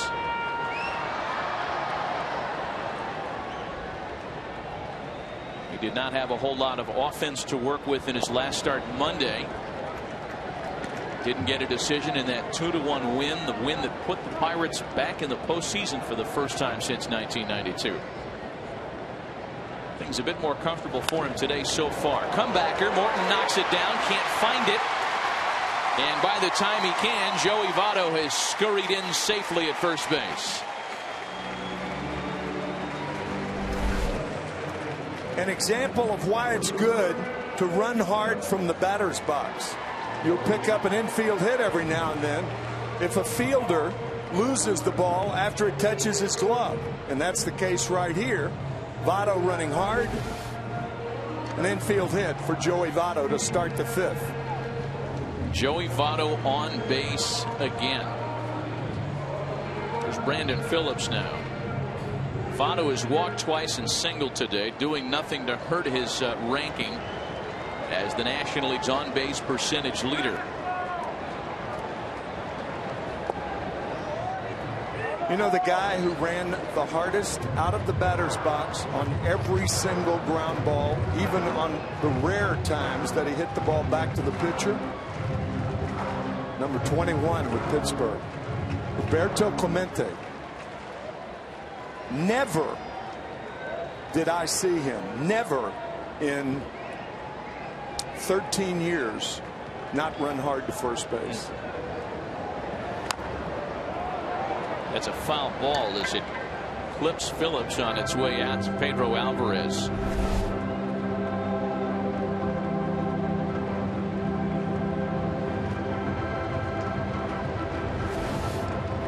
We talked about this a couple of weeks ago. The starting outfield in the 1966 All-Star Game held in St. Louis. First 3 hitters: Frank Robinson, Willie Mays, Roberto Clemente. Wow. Not bad, huh? I would say that's going to win you a couple of Stratomatic matchups. Superstar from Cincinnati and Frank Robinson. Boy, is what we're looking at there, that knot on above Brandon Phillips' ankle? Did that just happen? My goodness. Those things hurt. Oh, my heavens. Now he's calling for the Reds trainer. Yeah, that's looks like a half a baseball in his left shin. I mean, that appeared literally moments after that foul ball caught him on the leg. I think it's interesting to note that 30, 40 years ago, most guys hitting the ball off their shin, it was rarely a serious problem. However, during the steroid era, guys hitting balls off their shin, they started breaking some of those bones. It became a very, very serious problem. Now, obviously, there is no connection with Brandon Phillips and things like that, and he doesn't appear to be injured to the point where he's leaving the game. Of course, that could change between now and the 9th. Sure.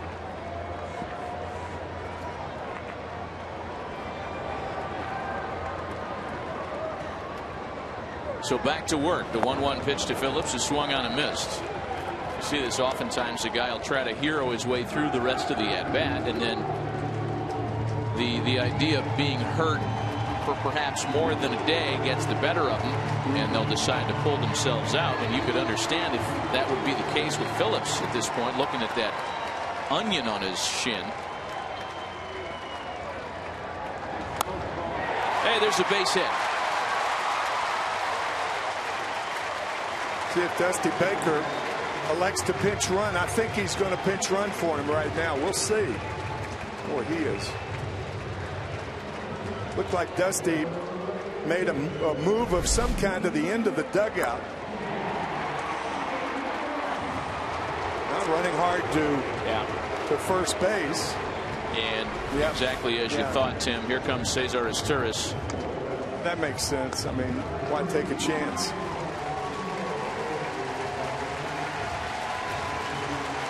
Well, for a team that wants to play deep into the fall, and this is one of their primetime guys, you can understand the risk-reward equation, and it just doesn't make a whole lot of sense to let him stick around. So Phillips removed after the base hit. And there are runners aboard with nobody out. Jay Bruce stands in as the potential tying run here in the 5th. I guess a more pressing problem, is it serious enough for Brandon not to start tomorrow? Of course, if the Reds lose today, it's a moot point. Yeah. Then the question would be, is he well enough to start on Tuesday night in Pittsburgh?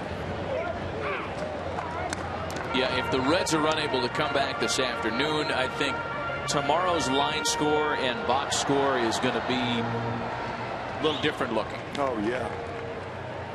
Starting pitchers will be different also.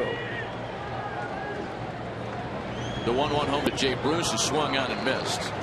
As it stands now, the announced starters for tomorrow afternoon's season finale are Johnny Cueto and Garrett Cole. Clint Hurdle has already said that if the Pirates wrap it up today and win, Cole will be pulled back. And a swing and a miss by Jay Bruce. That's the first out of the inning. Ken Rosenthal, I guess a lot of this is up in the air until the end of the afternoon today. Right, Matt. But if indeed the Pirates win, the Reds will scratch Johnny Cueto as well. And that way on Tuesday, both Cueto and Cole would be available in relief. And this might matter more than you think.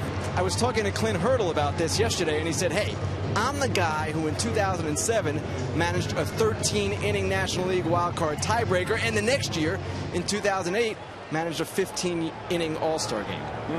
Yeah, did Clint go on to say anything, Ken, about Matt Holliday still having not scored in the 13th? He never got to home plate. Did Clint mention that one? Matt, I didn't go there with him.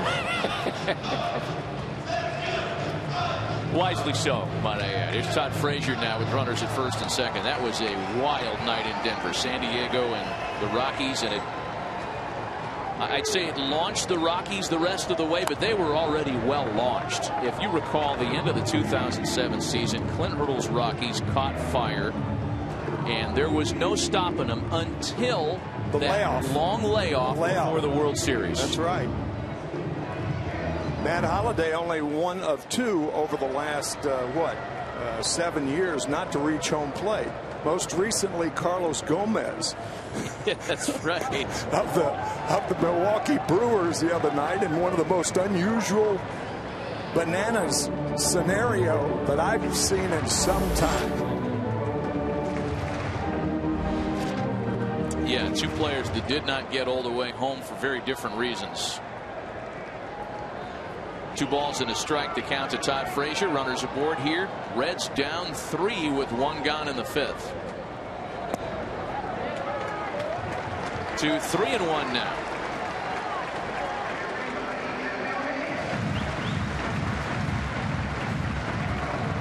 Sold out crowd in Cincinnati this afternoon. Has been in and out of it, I think fair to say.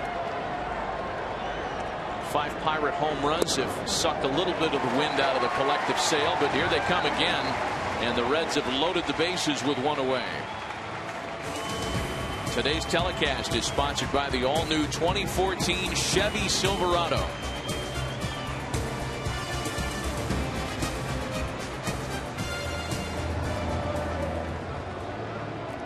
Almost on cue. Here comes Clint Hurdle, and he's got the hook for Charlie Morton. A Pirate pitching change with the bases loaded. We'll be right back.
for the Pirates, and he inherits a bit of a fix. Runners all around, bases loaded and one away.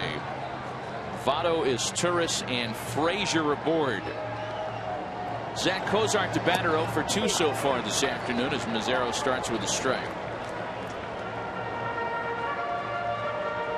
Well, in what looks like a long relief slot, we're only in the last of the 5th. Clint Hurl turns to a guy who has been at his best when he's been asked to go more than an inning out of the bullpen. Gets in front of Cozart quickly 0-2. Vin Mazzaro's ERA is under a run when he works more than an inning in relief. Definition of a long reliever. Out of the stretch, and the 0-2 misses outside. Hard thrown left-hander Justin Wilson is up behind him. Into a right-handed hitting portion of Dusty Baker's lineup, so unless the Reds go to the bench, this could be Mazzaro's mess to get out of. And a swing and a miss.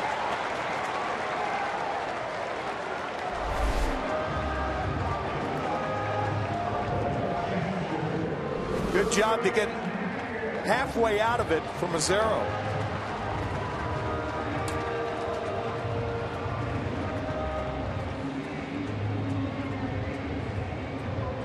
So now Ryan Hannigan, who has grounded out twice this afternoon to Pedro Alvarez, each requiring a good play by the Bucs third baseman.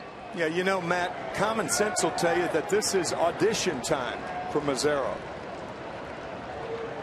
Thinking of a situation like this on Tuesday night, perhaps in Cincinnati or Pittsburgh.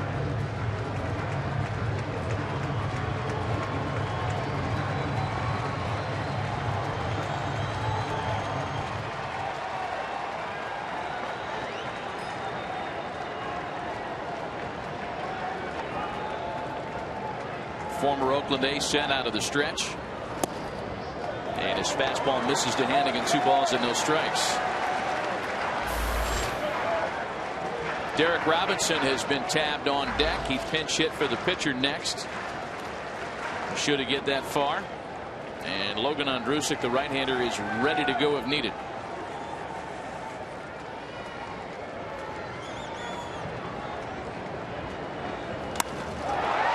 Into right center and slicing away from McCutchen. But Andrew is there to make the catch to retire the side and leave him loaded.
Sometimes you gotta live Moz. And by Budweiser, the official beer of Major League Baseball. Great times are waiting. Grab some buds.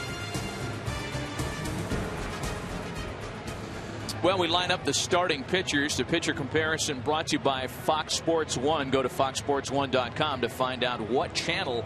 Charlie Morton couldn't go through 5. Neither could Bronson Arroyo. Similar lines. It was the home run ball that really touched up the Reds right-hander.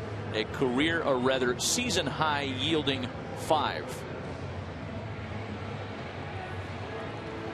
So Logan Ondrusek will be the second Reds reliever working this afternoon. Sean Marshall finished things in the 5th, and it's Ondrusek appearing in back-to-back games. He'll get the 6th. Russell Martin, Clint Varmus, and then the number 9 spot for Pittsburgh.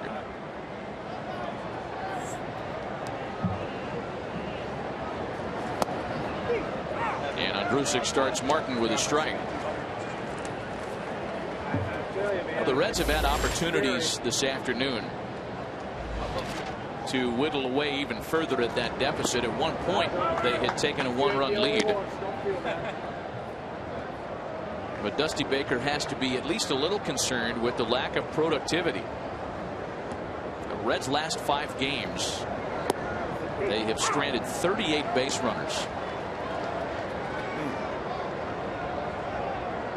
Just 6 hits with runners in scoring position over that period. 6 for 39, most alarmingly.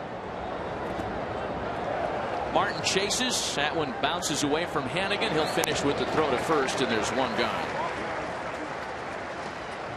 Monday, don't miss an all-new episode of Mission October as they go behind the scenes of this game and this series to give you an inside look at these Reds as they battle the Pirates in a preview of their National League wildcard match with home field advantage on the line. Mission October, Reds October is this Monday only on Fox Sports 1. To find Fox Sports 1 on your provider, go to foxsports1.com. Cesar Asturias stays in the ballgame as we suspected after pinch running for Brandon Phillips, so he's at second base. Clint Varmus, the batter, behind 0-1.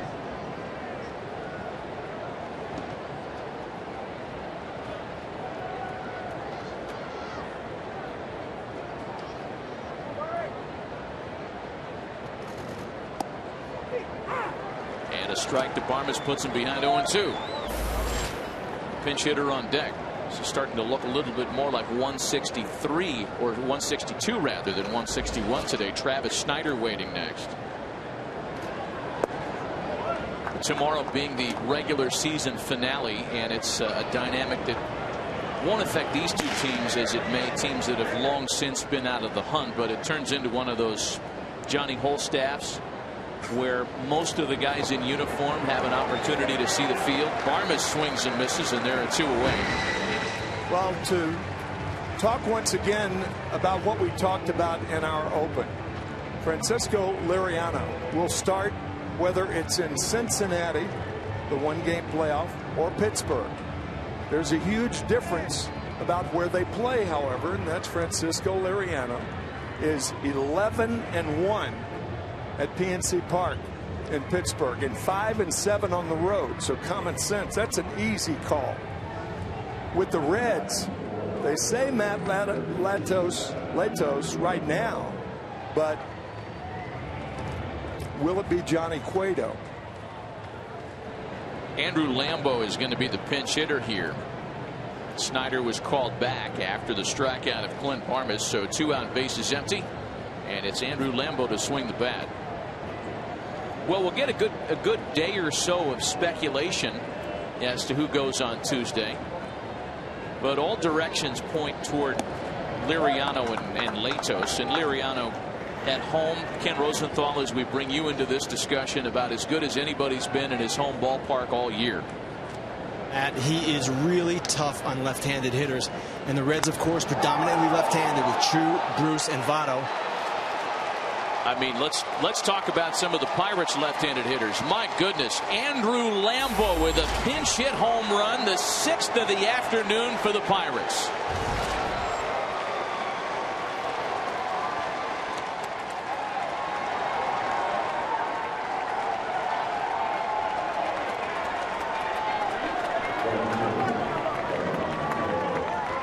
Andrew would love to get that ball back.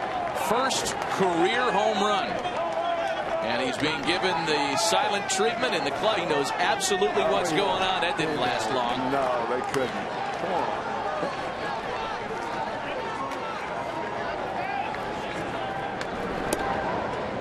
on. 6 home runs today for the Pirates. 5 solo shots and 1 2-run shot. So every run coming by virtue of the home run. Boy, it is flying here this afternoon. Great American Ballpark has a well-earned reputation of being a home run hitter's paradise, and today this would be the day you put on the front of the media guide. I mean, it is really flying. Pirates minor league player of the year enjoying the conditions.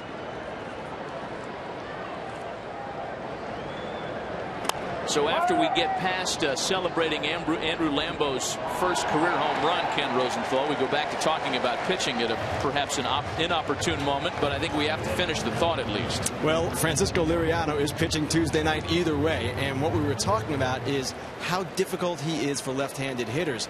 The stats are overwhelming, and I asked Joey Votto about that yesterday, and he said, hey, Clayton Kershaw is the best left-hander in the game, but Liriano is neck and neck with him. Another for the Pirates on their 6th home run of the afternoon, 7-3 Bucks.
Goins connects this over the right field wall at Rogers Center. Kevin Pillar just added another home run. It is 7-1 Blue Jays. They're playing spoiler that game in the 5th. To Arlington we go. The rain's coming down. Craig Gentry playing small ball. RBI and a knock. He would fall. It took him a while to get back up. He's remaining in the game. Rangers up by 3, bottom 8. Let's get you back out to Cincinnati and rejoin Netbaz Gurgen, Tim McCarver, and Ken Rosenthal. All right, Greg, thanks. Eventful stuff happening in terms of the American League wildcard race. We'll get to that in a moment. First, to set the new pitcher, the hard-throwing left-hander Justin Wilson takes over for the Pirates here in the last of the 6th. Wilson will face a pinch hitter to start things out. Derek Robinson, then the top of the order, Chu and Ludwig. Still plenty of time for the Reds this afternoon. Last of the 6th, Cincinnati down 4.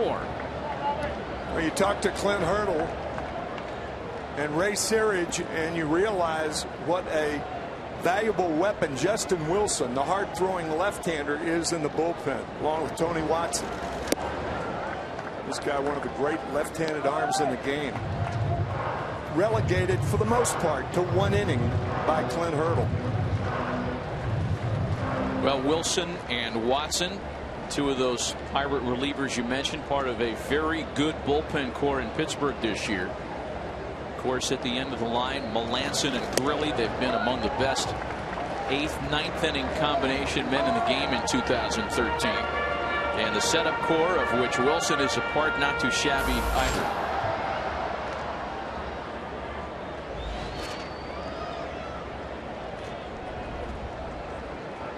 Three balls and no strikes to the pinch hitter, Derek Robinson. 3-1.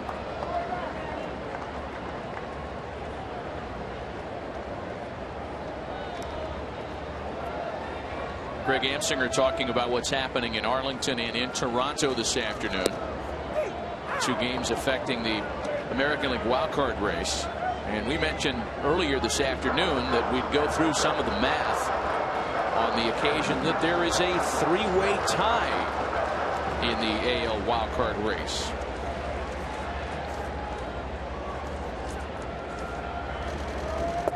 And there's ball 4 to Derek Robinson, leadoff hitters aboard.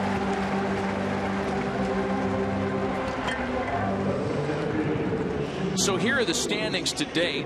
Again, with the Rangers on top of the Angels in Arlington, that's in the 9th, and the Rays losing in Toronto, that's in the 5th. This is what happens on the occasion of a three-way tie. Monday, the Rays and Indians will play in Cleveland. Whoever wins that becomes the first wild card seed. So Tuesday, Texas would play the loser of that game in Arlington. The winner of that one becomes wild card team number 2, and that's all leading into the one-game wild card. So you'd have to play effectively 3 one-game quote-unquote series to determine who goes to the NLDS. Very complicated. Good job, partner. I'm still not sure I understand it, Tim. Yes, you do. I did. It's a ball and a strike to Shin-Soo Choo. Former Pirates Zach Duke is up in the Reds bullpen. Choo lifts a fly ball into the opposite field. Ken Rosenthal, I'm not sure if you understood any of that. I know you probably had a line on that before any of us did, but what else can you add in terms of the AL wild card? Well, people might be wondering, why does Cleveland play at home first if there is a three-way tie? And the reason is they have the best combined record against the Rays and the Rangers. So they get first choice. Their first choice, play at home. If they lose, they get another chance. The Rays, second best combined record against those two clubs. They get second choice, and they wanted to play on the road because, yes, if they lose, they get another chance in Texas. So that's how it all works. And the pitching, if it gets to this, sets up best for Tampa Bay. For those 3 games, potential 3 games, they would have Price, Cobb, and Hellickson, where the Rangers are using Holland and Darvish these next 2 days, and tomorrow the Indians start Jimenez. Well, the Indians are the team with all the momentum, as those numbers illustrate. Ken, thanks. Ryan Ludwig lays off. And it's 2 balls and no strikes to the ex-Cardinal. Yeah, Tampa Bay trailing 7-1 in Toronto, fixing to lose their second game in a row at a very, very vital time. Texas can look back on those games against Oakland in late August and September. At one time, they had a 2.5 game lead against Oakland on August 28th. It was just an assumption for so much of the season that the Rangers would be there in some capacity. Yeah. As either Western Division winners or at the least a wild card team. Sure. But a really bad month of September has all that in question as Ludwig swings and misses. It's 2-2 now.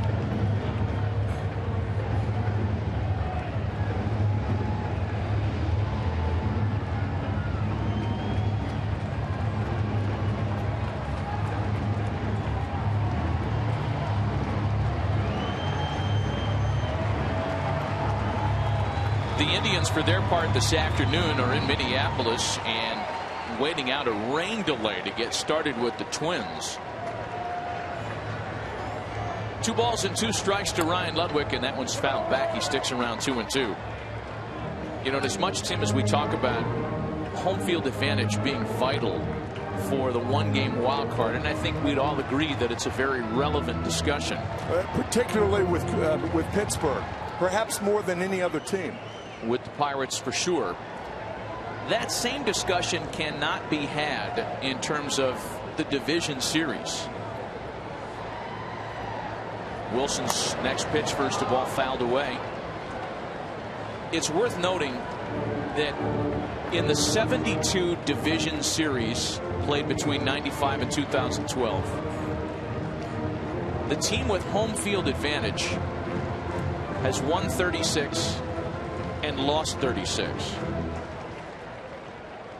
So in a one-game winner-take-all, yeah, home field means everything.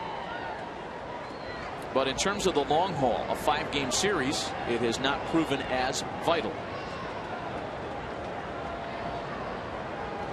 Talked about it earlier. It certainly didn't prove vital for the Cincinnati Reds last year. They beat San Francisco in the first 2 games at AT&T Park out in California, and then came here, and the Giants won 3 in a row.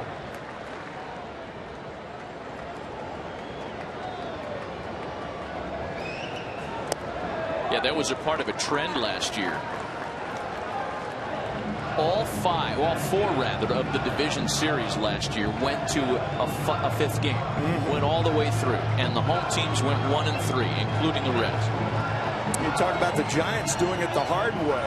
They're down 2-0 to Cincinnati. They win 3 in a row. They're down 3-1 to the Cardinals. They win 3 in a row, and then swept the Tigers in the World Series. The next 3-2 pitch to Ludwig is outside and low for ball 4, and once again the Reds have an opportunity with nobody out. That's a good at bat by a guy who has really been struggling since coming off the DL on August 12th. Beg your pardon, with 1 out, runners at first and second. So now it's the meat of the order. Joey Votto, who has been on base in all 3 of his plate appearances today. And pitching coach Ray Searage comes out to chat with Wilson. Well, this is the matchup the Pirates want. They've got the hard-throwing left-hander for Votto.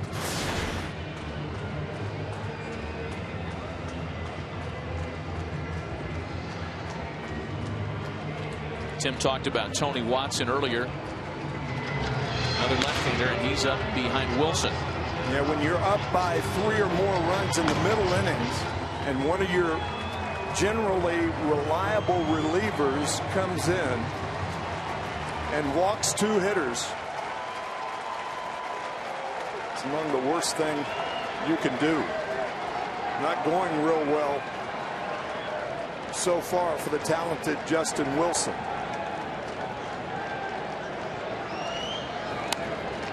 Votto swinging at the first pitch and fouls it away.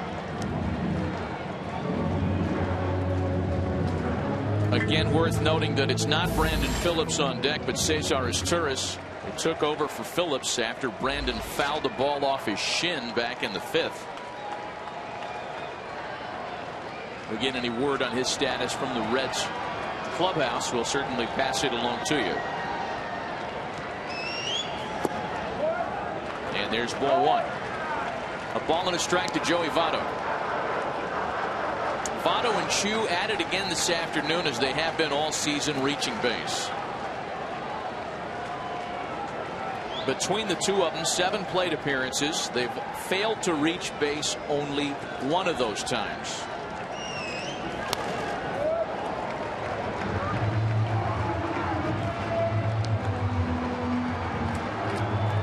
Against a left-handed pitcher, the deeper in the count Joey Votto goes, the more inclined he is to hit it to left field against a left-hander. You know, once again, and you talk about where Joey Votto hits the ball, and as you can see right there, the Bucs are lined up in a traditional look for him. Again, that has a lot to do with runners being on base. Right.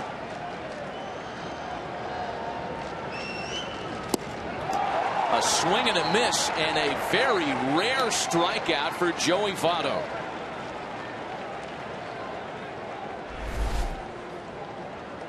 Indication of just how live that fastball is from Justin Wilson. He has not thrown a breaking ball since he's been in there in the 6th inning. Big strikeout of Votto. going to have a pinch hitter now as Chris Heisey will bat in place of Asturias.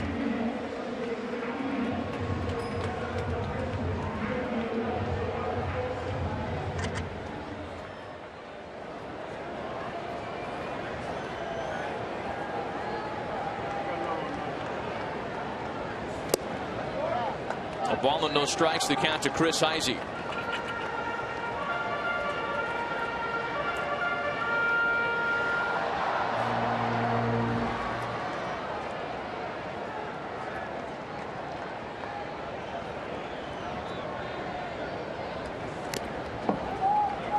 A ball and a strike.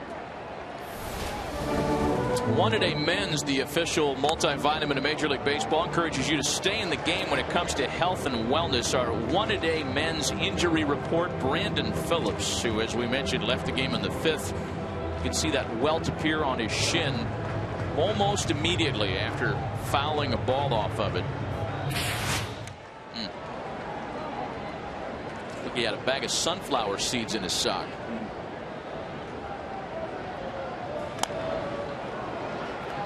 1-2 to Chris Heisey. Robinson, the runner at second. Ludwig at first. Dusty Baker's Reds have had runners aboard every inning but the second this afternoon.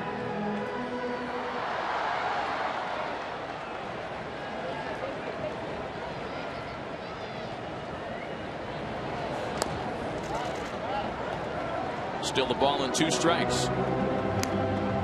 It is said when you get into postseason baseball, and I think there's a lot of truth to it, that you're almost playing a different game. The urgency. Just think about it. You play 162 games, and now it boils down to one game.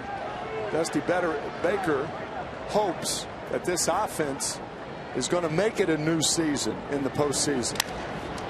Sounded like a broken bat, rolled out to second base for Walker, who gets it to Morneau in time to retire the side. 2 more left stranded. We'll return to Cincinnati after a word from your local Fox station.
Top of the 7th inning, Henry Rodriguez takes over at second base for Cesar Asturias. Chris Heisey, after pinch hitting for Asturias, takes over in left. And the new pitcher is ex-Pirate left-hander Zach Duke. a National League All-Star in 2009 as a Buck. And he'll face Neil Walker to start things out in the 7th inning. He has been one of the Reds' biggest problems this afternoon.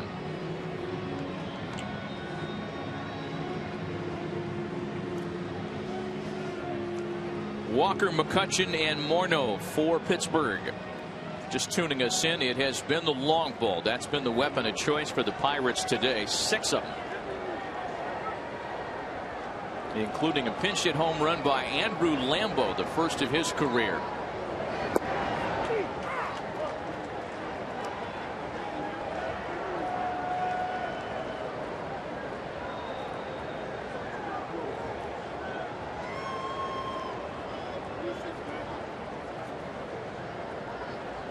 Zach Duke began the season with the Washington Nationals. Made 12 appearances with the Nats. And after an ERA near 9, was released 3 days later, signed a minor league deal with the Reds, and then was called up to the big leagues when rosters expanded. This is inside, and it's 1-1. Neil Walker, as we mentioned, has been one of the big problems. A home run in the 3rd.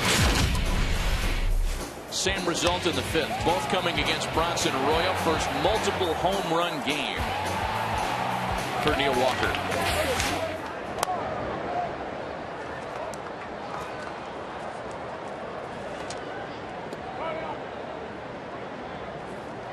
Fans may remember that earlier in the game I told my partner that he had to do the Keith Jackson imitation. You really missed it when Andrew Lambeau hit his first major league home run.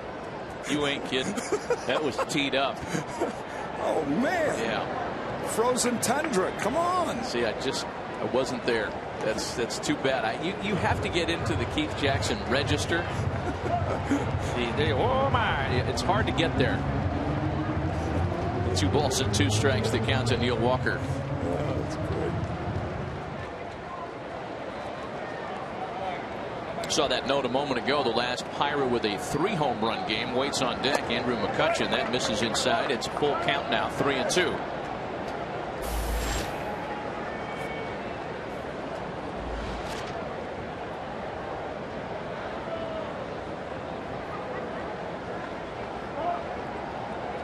We keep one eye on what's happening in the American League this afternoon, and there is a final score to report. Greg Amsinger back at the MLB Network studios will have an update coming up in just a bit. First, the 3-2 home, and it's popped up, fouled away, and no chance for Ryan Hanigan. We made mention of this earlier as that ball bounds into the stands. A sold-out crowd here this afternoon. A sellout yesterday here at Great American. This is the 15th sold-out crowd of the season in what is a record-setting attendance year here in this ballpark.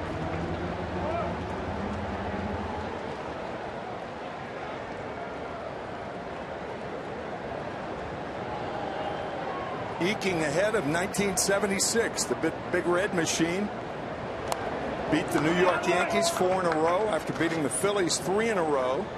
So they won 7 straight in the postseason. Joe Morgan came up to our booth earlier. What a team.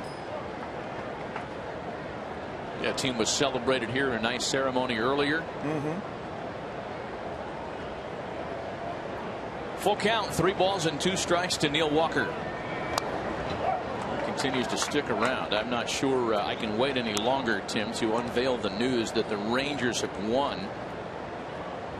We were thinking we'd get an update from Greg back in the studio. Instead, we can tell you that Texas has defeated the Angels. The Angels' chance to finish 500 went away a couple of days ago. The story is with the Rangers, who are now a half game back of Cleveland and Tampa Bay for a wild card chair. Ron Washington running out of games as that one's popped for Joey Votto. And Tampa Bay losing big last we checked in Toronto. Was 7-1 in the 6th inning. That is still true. So we could be inching closer still to one of those tiebreaker scenarios that you discussed. Sure. And here's Andrew McCutchen now with one away.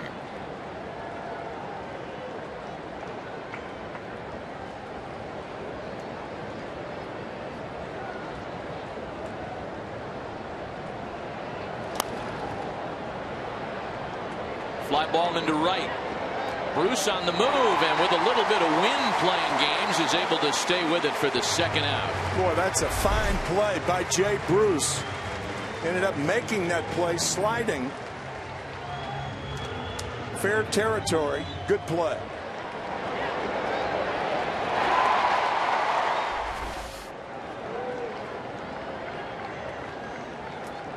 So 2 gone now for Justin Morneau.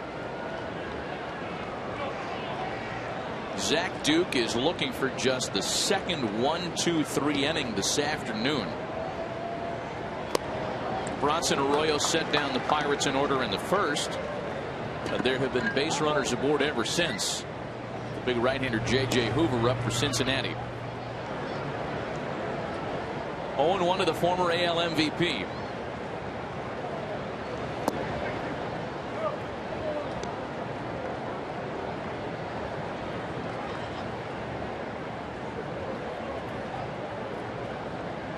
Saw Tony Watson. We've seen him up in the bullpen for a while now. He is more than ready to go.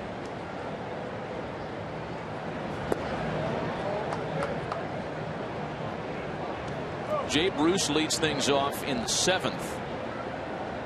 And you can understand the desire to have a left-handed bat, or a left-handed arm rather, to try to neutralize Bruce, who'd lead off the home half of inning number 7.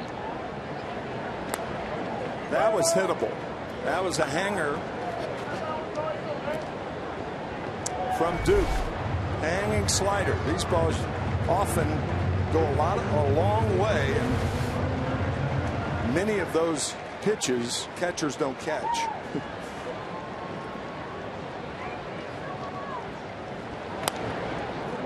Back up the middle, right through Duke, but not through Zach Cozart, and it is a 1-2-3 inning in the 7th. 7th inning stretch in Cincinnati. The Reds trail by 4.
Trailed this afternoon. They are now playing without one of their all-star performers, is Brandon Phillips in the 5th.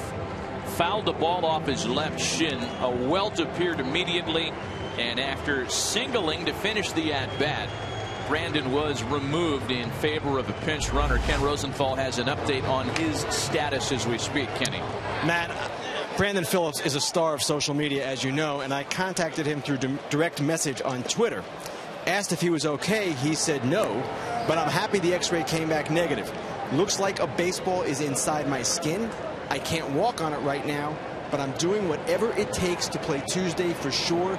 It's going to be a long day in the training room.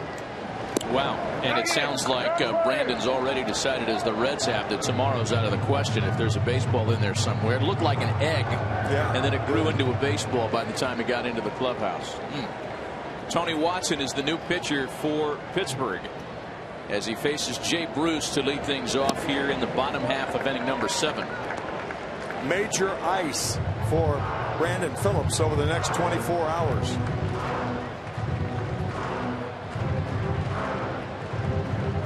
One of the rare opportunities Clint Hurdle has had to play one of the Reds' left-handed power threats in a shift.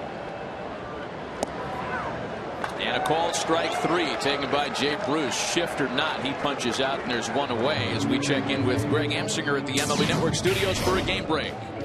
Manny, I want to take you to the 9th inning in Arlington. Look at the rain coming down, but everyone's smiling in the Lone Star State. Nathan picks up his 43rd save. The Rangers seem to be pouring it on at the right time. Only a half game back at the Rays and the Indians. 7-4 the final. Matty, back to you in Cincinnati. Greg, good stuff. And will the Rays cooperate with Texas? Ron Washington hoping so. They trail, as we mentioned, in Toronto this afternoon. Texas getting hot. They just need some help. They've won their 6th in a row and try to polish up a miserable start to the month of September. A ball and no strikes, the count to Todd Frazier. Boy, the Houston Astros got some people healthy.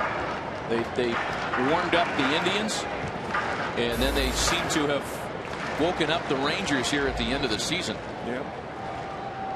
And for a team that was looking at mathematical elimination a long time ago, the Astros have had a lot to do with who's going to the postseason this year. It's 2-1 to Todd Frazier.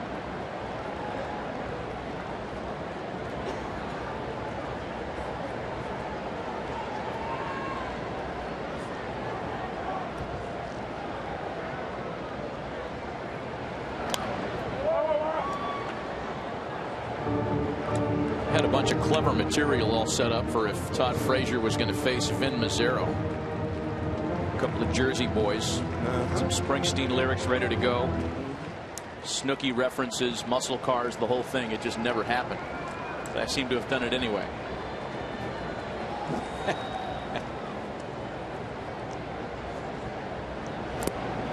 It was fouled back, and Todd stays alive, 2-2. Frankie Valli still going strong. Yeah, why not? When you have Unbelievable. a smash hit Broadway musical out there that's still going in your honor, stick around to enjoy it. Still performing, I believe, at age 73. Wow.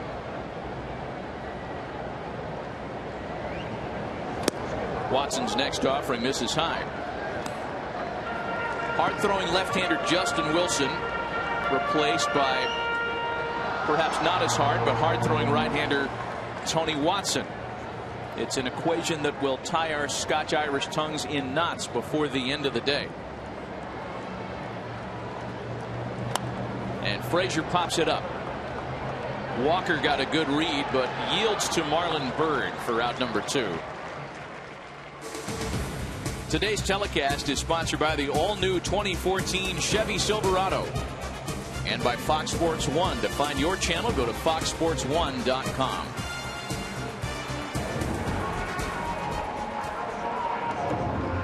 Zach Kozart now. The Reds are down to their final 7 outs this afternoon to try to even up this series and make tomorrow mean something.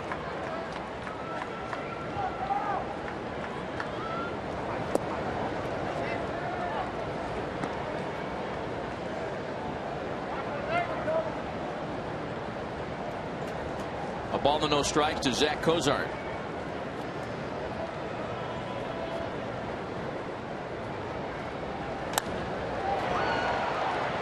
Sliced out to right center. Very playable for Andrew McCutchen to make for a 1-2-3 last of the 7th. On to inning number 8. It's still 7-3 Pirates.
5-5 record breaks down neatly in that he lost his first 5 decisions and has won his most recent 5. In fact, he's been very good of late. His last 13 appearances, he's worked at the tune of a .87 earned run average.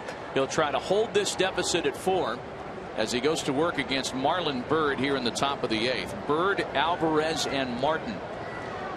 7 runs on 9 hits for the Pirates this afternoon. 6 of those 9 hits have been home runs.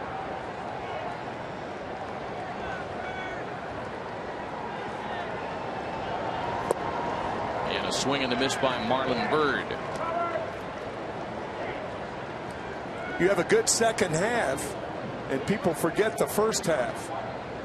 That's the case with J.J. Hoover. As Matt said, losing his first 5 decisions and then winning 5 in a row. It is a what have you done for me lately culture for sure. That's baseball. Yeah, and baseball allows for that. It does. I've heard it said many times. The best thing about this game is that you play every day. The worst thing about this game is that you play every day. Leadoff base hit for Byrd, and the leadoff hitter he is aboard to start the 8th. The best and worst will end after tomorrow. For most teams, for 20 of the 30 teams, or maybe 19 or 18 of the 30 teams. Yeah, we'll be cutting through to the fillet in another few days. Yeah. Postseason around the corner. Here's Pedro Alvarez now with a runner aboard. Alvarez has struck again today. He's homered in each of the first 2 games of the series. His National League leading 36. That's a hot shot to second. Rodriguez knocks it down, and it's an infield base hit off the bat of Pedro Alvarez. That ball was hit awfully hard. Pedro Alvarez with a chance to extend those arms. Already homered in the game, his 36th of the season. That ball too hot to handle, a base hit off the glove of Rodriguez.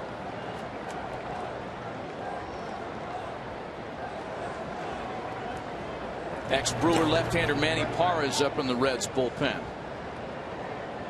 Turned into a rather busy pitching line this afternoon. So here's Russell Martin now.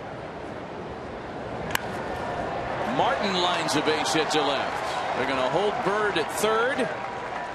Promise not to rhyme again, and the bases are loaded with nobody out. Today's another full day of college football on Fox and Fox Sports 1. Louisiana Tech takes on Army from the Cotton Bowl on Fox Sports 1. Then on Fox, it's a Pac-12 battle between Arizona and number 16 Washington. The Huskies trying to stay undefeated. Fox Sports, your home for college football all season long. To find Fox Sports 1 on your provider, go to foxsports1.com now. There's Clint Barmes with the bases loaded. Reds forced to play their infield in with nobody out, trailing by 4, and that ball almost went over the head of Ryan Hannigan. Sometimes you need a cesta back there as a catcher. Cesta, that's the highlight thing, right? That is correct.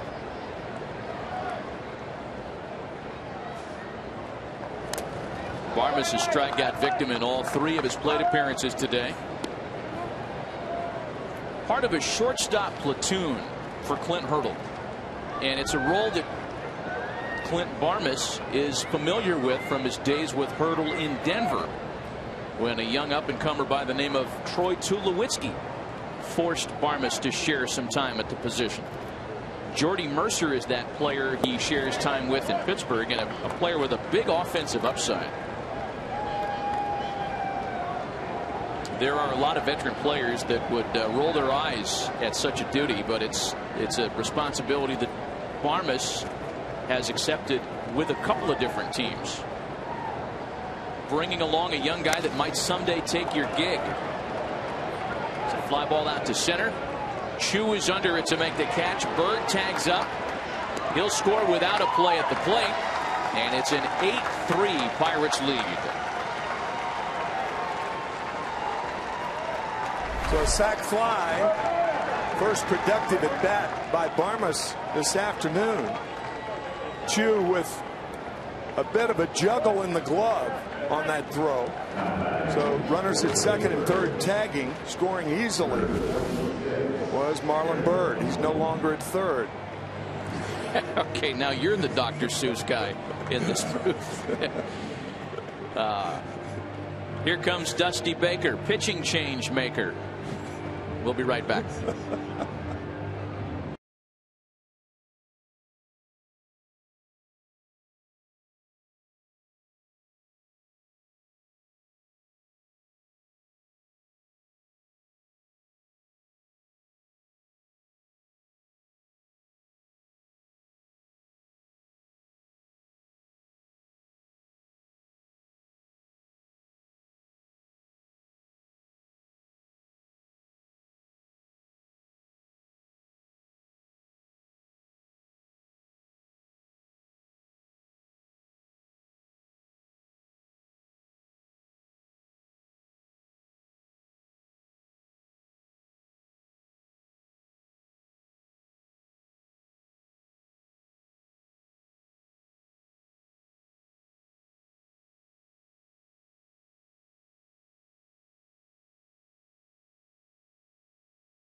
Season on Fox, TBS, and MLB Network starting on October 1st. Favorite time of year. Here's Manny Parra to work out of the Reds bullpen. One of 5 Cincinnati relievers to get entered into the line score box score today. Weather changing and the players changing into their postseason uniforms. Yeah, afternoons like today will be fleeting once we get a little later into this thing. I remember how frigid it was in Detroit last year for the World Series. Before that tropical storm Sandy. That's right. Hit. A run in the inning with 1 away, and there are runners at the corners for the pinch hitter Gabby Sanchez. So one move countered with by another. And Sanchez takes a strike. After tomorrow, those moves will be more limited because each team, the Reds and the Pirates, will go back to a 25-man roster. Each manager more calculating in making pitching changes. There will be some interesting decisions made. And, you know, we're led to believe that perhaps they've been already made, although nothing's been shared with publicly. Yeah. We talked to Dusty Baker about one particular player that he has some really tantalizing possibilities with. And that's Billy Hamilton, the speedster that might never be thrown out again. 13 out of 14 stolen bases this month.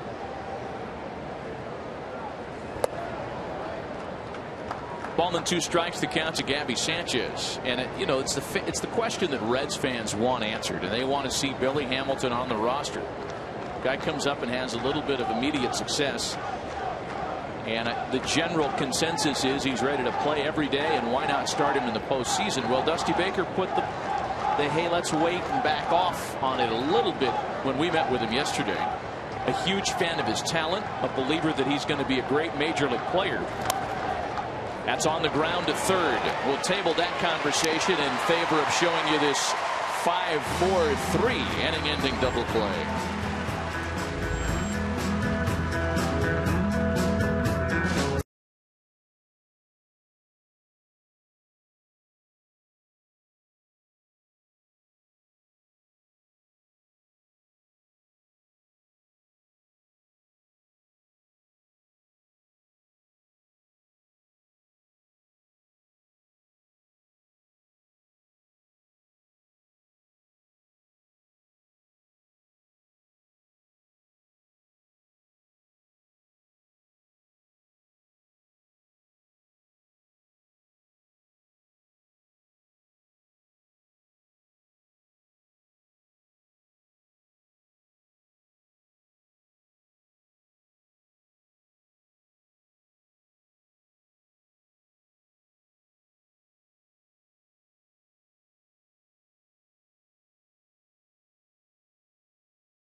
Mazda, we believe if it's not worth driving, it's not worth building.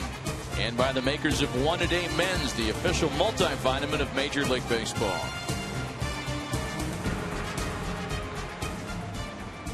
Back inside Great American Ballpark with Ken Rosenthal and Tim McCarver, Matt Vasgersian, and yet another pitching change. Right-hander Mark Melancon takes over to work the last of the eighth. Two very valuable right-handed relievers, Mark Melancon and Jason Grilli. And two right-handers who had their roles flip-flopped for a stretch. Jason Grilli coming back off injury, and upon being reactivated, yielded the ninth inning duties to Melancon, who recently fell on some hard times. In fact, Mark Melancon, after not allowing any more than 2 runs in any one calendar month this season, has been touched up for 8 runs, 5 of them earned here in September. So this perhaps an opportunity for Clint Hurdle to get Melancon some work in a 5-run ball game against the bottom of the order. It's probably the effect of Mark having to change roles in the middle of the season, having to go from a setup man to a short reliever. That's a big change. Last 3 outs tougher to get than out number 25, or make that 23, 4, and 5. Is that right, man? No. 21, 2, and 3. No. 22, 3, and 4. Got it. There we go. 5th time's a charm. We'll get there. Yep. If you're looking to me for math help, we're going to have a huge problem. Xavier Paul waits on deck. The point is, it's a lot tougher to close than it is to set up, and Mark learned that this year. Point well taken. Whoever's done the closing, however, whether it's Grilli, whether it's Melancon, the Pirates' back of the bullpen has been outstanding this year. The Bucks have posted a league-leading 54 saves. That's a new single-season team record. A team previously held by the noted We Are Family World Series winners in 1979. the Kent Tekulve-led bullpens.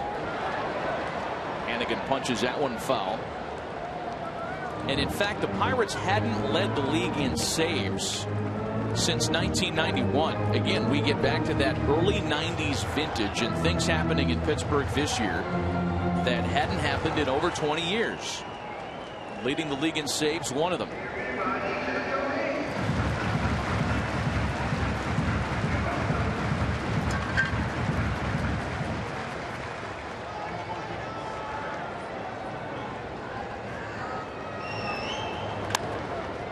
Hannigan pounds that 1-2 pitch to third for Alvarez, and there's one away.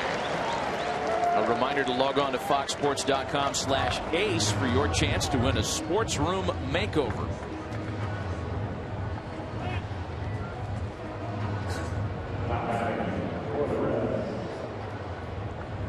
So now the pinch hitter, Xavier Paul.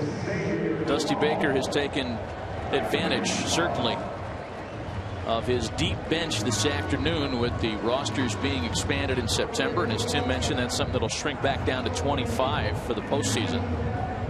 So we'll have back-to-back pinch hitters here as Miguel Cairo has surfaced on deck.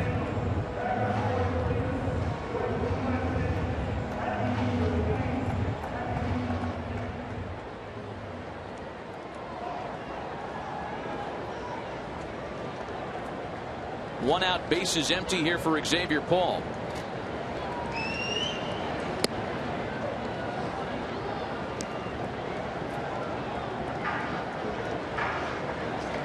Paul, the former Dodger prospect, was relied on heavily here by Dusty Baker in Cincinnati as being one of a couple of players used to replace Ryan Ludwig's productivity when he was down with the bad shoulder.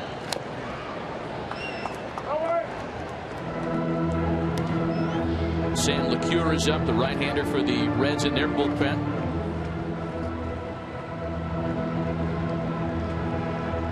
Did I just have a 2012 flashback to Miguel Cairo? That's Shin-Soo Choo waiting on deck. We'll be fine. What's that called, Tim? A senior moment? I don't know. As beaten foul. I never used that term. Okay. I think I should start. I heard that term once and then forgot about it.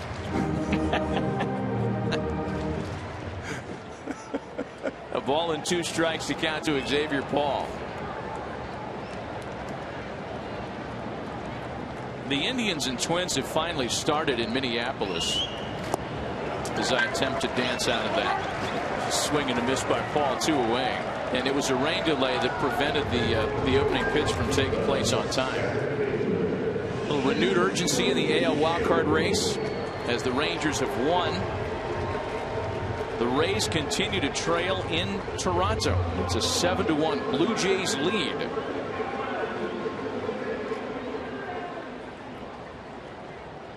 That game's in the top of the 8th. Texas on the outside looking in by just a half game. And here is Choo. Choo's been on base in all but one of his plate appearances today. He's singled, been hit by a pitch, and walked.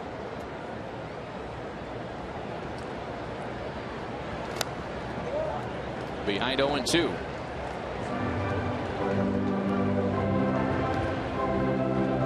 One of the things that's yet to be determined is what effect these last 2 losses, if the Reds go on to lose this game, what effect it's going to be, and will it carry over into Tuesday?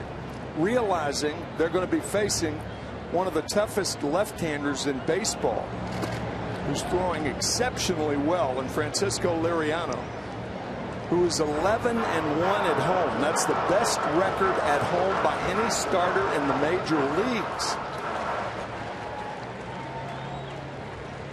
Well, if ever there was a circumstance for which the Pirates want to play, it's that one. Oh, yeah.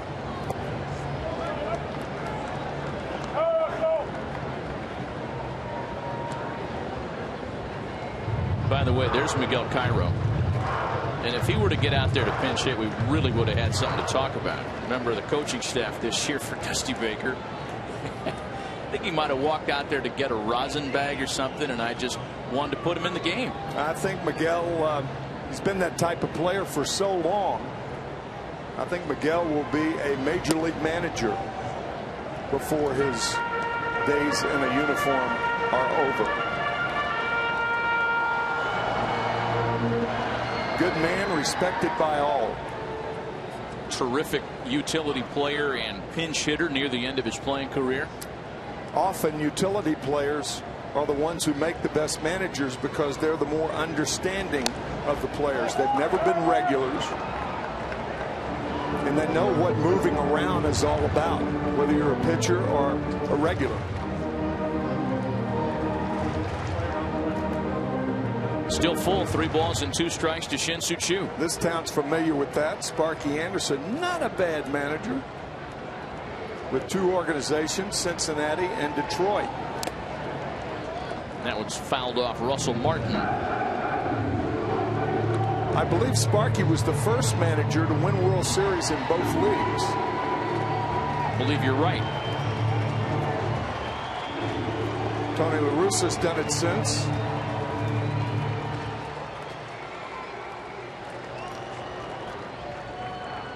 Jim Leyland, or has Jim Leyland done it? No, he hasn't. Flirted with it in the American League. Choo with a high drive out to right, and Marlon Byrd corrals it to retire the side. Reds running out of time this afternoon, still down by 5.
By the Reds, he'll get the top of the 9th, and he'll have the joy of facing Neil Walker, who has homered twice today. Andrew McCutchen has homered, and then Justin Morneau here in the 9th inning for the Pirates, who have really poured it on the road this afternoon. Starling Marte leads things off. It'll be Marte, Walker, and McCutchen here for the Pirates.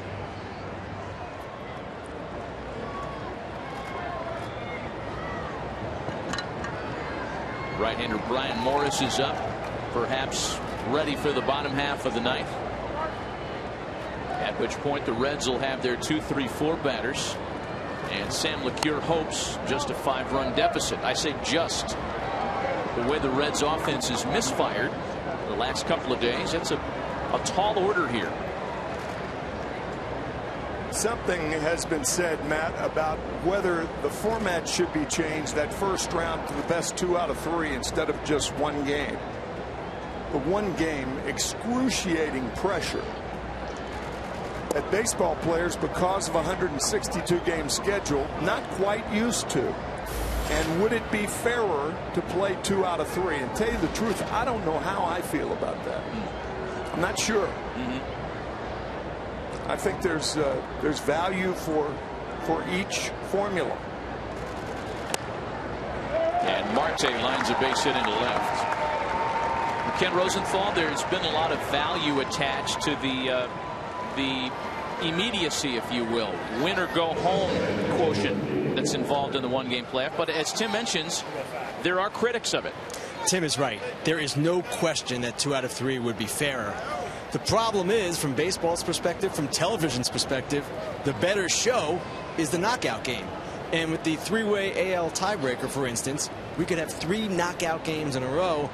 It's dramatic. It's not normal baseball for sure, but it is something that fans like and that the commissioner seems to embrace quite a bit. I know of no better word, Ken and Matt, than excruciating. I mean, the pressure is vicious. The best 3 out of 5, 4 out of 7, it gives you a little leeway. It's more akin to what the World Series has been like for the most years that it's been played. At one time it was 5 out of 9 in the early part of the 1900s. 0-1 the count to Neil Walker. Well, I believe it's here to stay. Even though the players don't like it, for the most part, they don't like it. They would like to have it changed because they're the ones feeling that intensity that comes with a one-game playoff, again, after playing a 162-game season.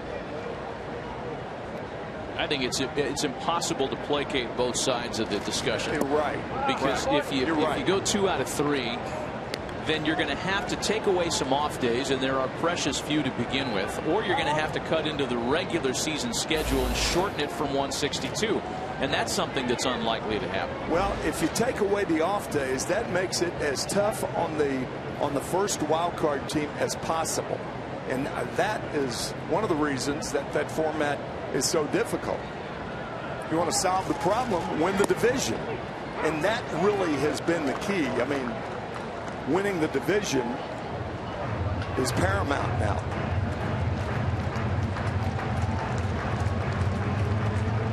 Two balls and 2 strikes to Neil Walker.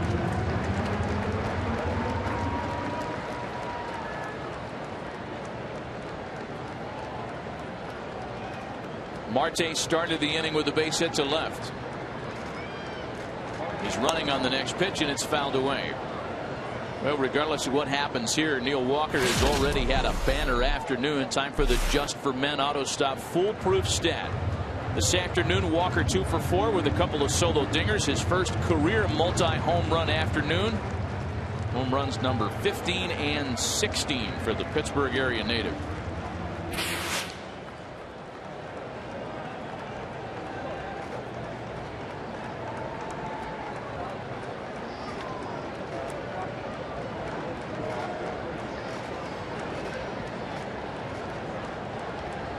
See if Marte's going again on 2-2. He stays put, and Walker sends a drive to center field. Almost.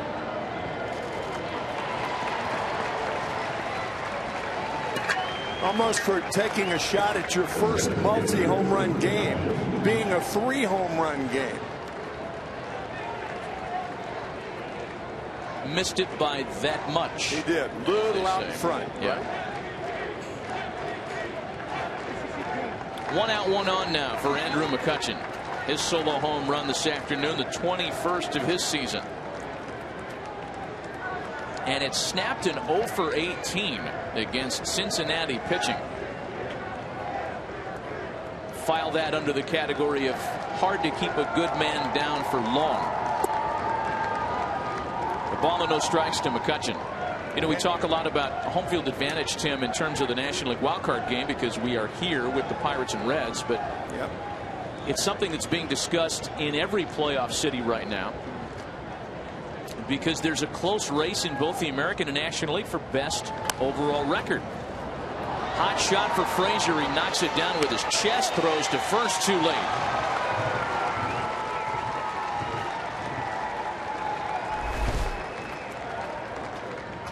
That ball bouncing too far away from Todd Frazier by the time he makes a throw. No way to get McCutchen. An error on Todd Frazier. Here are the numbers. The race for home field advantage in the American League. It's a two-horse race between Boston and Oakland. Red Sox are in action later on tonight with John Lester in Baltimore. Oakland is just getting underway in Seattle. Brandon Marr and Jared Parker. And the National League race is compelling as well. Here's Justin Morneau now with 2 runners aboard and 1 away. Boy, that Oakland's a dangerous team, aren't they? They are dangerous and fun and fascinating. Their fan base. Yeah, fascinating is a good word. There aren't a bunch of standout performers on the stat sheet in Oakland, but boy, do they play well together. Real credit to Bob Melvin once again. Oh boy. 94 wins last year, 95 so far this year. Marlon Byrd waiting on deck. He's had a big afternoon once again. Yeah, home field advantage in the National League might be more important than it is between Boston and Oakland. Braves have been terrific at home. 2 balls and a strike to count to Justin Morneau. You know, Oakland might be, and this is the first time I've thought about this, Oakland might be the best example of sabermetrics in the game. And the reason I say that is because from a batting average standpoint, none of them are hitting for high batting averages. They're not overwhelming you offensively. They're not really overwhelming you from a pitching standpoint. They're good, but not great. Their team is good. Their record is great. And how do you get from there to there? And I'm not a sabermetrician from that standpoint. But I think in fairness, the Oakland Athletics, after which the organization Moneyball was over the last decade, the movie and Billy Bean and all that, it deserves some thought and credit. And again, I'm speaking from the other side, one that sabermetricians might call a purist or past his time or whatever other term they use, which are many, believe me. 2 balls and 2 strikes. It remains to Justin Morneau. Well, I think the A's are an example, as the Tampa Bay Rays are, and of the Pirates are. Maybe less publicized in that regard. Sure, that's right. Of a team that manages to blend the new baseball information with the old guy in the straw hat that has the stopwatch in his hand. Yes, and both may be right, blending together and getting it right.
in Chicago that the Pittsburgh Pirates clinched their first postseason appearance since 1992. And it was a matter of moments afterward that they learned of their fate watching the Cardinals on TV.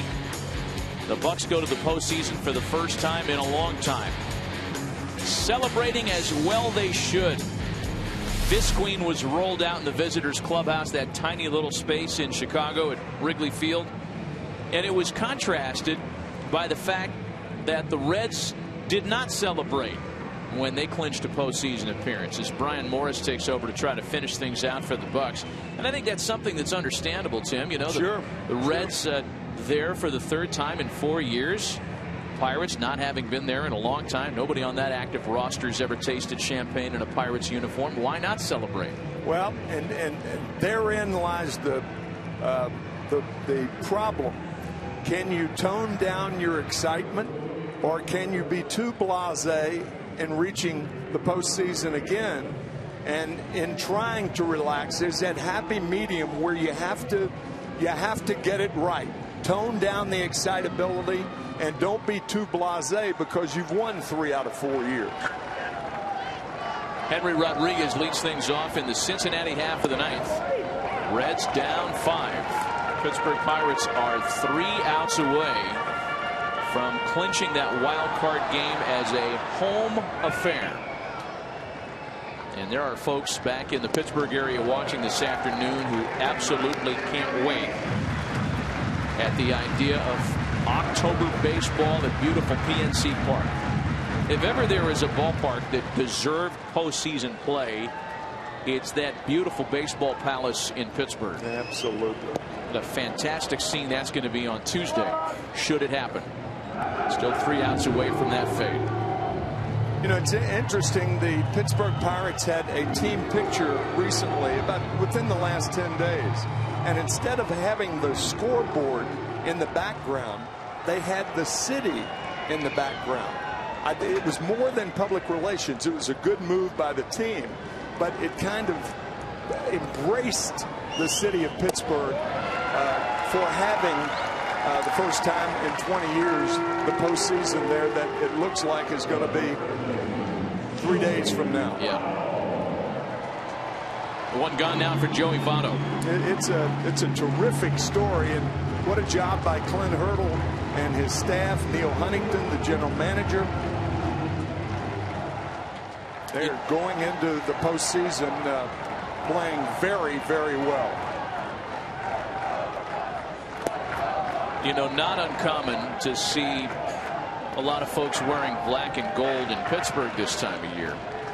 What's been unusual is that the letter P has been attached to it and not a Steelers logo. Yeah. I mean, could you have envisioned a scenario anytime in the last 10, 15, 20 years where the Pirates would be headed to the postseason, the Steelers would be 0-3, and all the optimism in the Pittsburgh sports community would be on the baseball side of things? And that's not to take away from the Steelers. Of course not. Few doubt that they'll be fine. But the way things have gone in September, Clint Hurdle's one of the most popular guys in the state of Pennsylvania. He gets a standing ovation when he goes into his neighborhood Starbucks. It's happened a couple of times this year. True story. I know that, yeah. That's great. Penguins make a regular appearance in the postseason. So do the Steelers. And that goose egg's going away for the Pirates this year. And there's ball 4 to Joey Votto again. Sound like a broken record. Our Burger King plays of the game brought to you by Burger King, where taste is king, come courtesy of a number of players. 2 home runs for Neil Walker. Andrew McCutchen got one. Pedro Alvarez is National League leading 36th of the year. Andrew Lambeau hit a pinch hit home run, his first career dinger. And Marlon Byrd has cashed in as well with number 24. 6 home runs in the Pirates attack this afternoon. Here's Chris Heisey now with 1 out and 1 on. Since the last time the Pirates were in the postseason in 1992, a famous run scored by Sid Bream, That was Bill Cowher's first year with the Pittsburgh Steelers. And since that time, during Cowher's reign or during the Steelers' reign, they've won 2 Super Bowls and lost 2 Super Bowls. Wow. That's pretty cool. Yeah.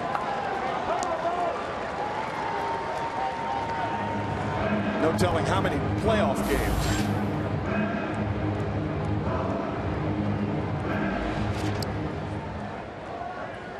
0-2 to Chris Heisey. Jay Bruce waiting on deck. What little damage the Reds have been able to do this afternoon came in the third. It was a 3-run rally that gave Cincinnati a short-lived 1-run lead. Brandon Phillips knocked in a run. Jay Bruce drove in 2.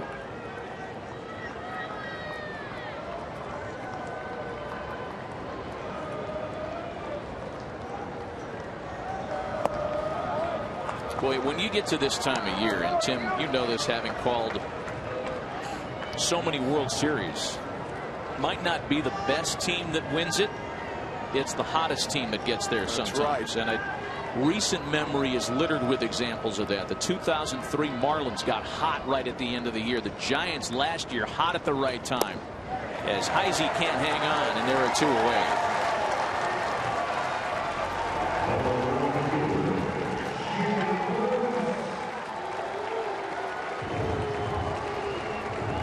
Pirate fans have traveled.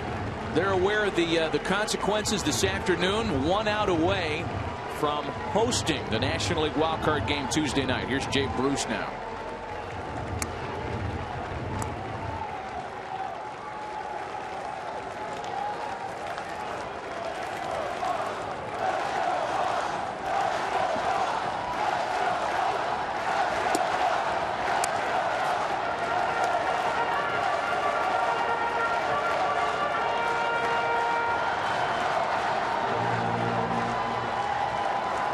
AL wildcard hopefuls are in progress. Indians and Twins are in the 4th in a scoreless ball game. That Rays-Jays game is now a final. And Tampa Bay has been defeated in Toronto. 7-2 the score there. Tampa Bay loses. Texas has defeated the Angels. Indians in progress. Greg Amsinger and Harold Reynolds are standing by with all the ramifications and to try to put some of these pieces in place. Home field advantage is still to be determined. Best overall record in both the American and National League.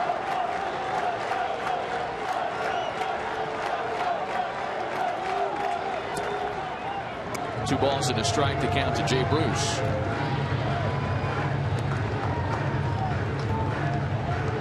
You are hearing all the Pittsburgh fans here at the Great American Ballpark. You wonder how many Cincinnati Reds fans will be in Pittsburgh on Tuesday night. I would imagine quite a few. Oh, you bet. Yeah. Not that far, not that long a drive. Even float up the river, the Ohio, to the confluence of the Allegheny and the Monongahela. Yeah, there are not too many wrong turns you could take. No, it's just straight up. Straight shot. Might take you a while. You got it. When you get to the Allegheny, let's see, Allegheny, I guess, would be on the right, and Monongahela on the left. Monongahela on the left. 3 balls and a strike to count to Jay Bruce.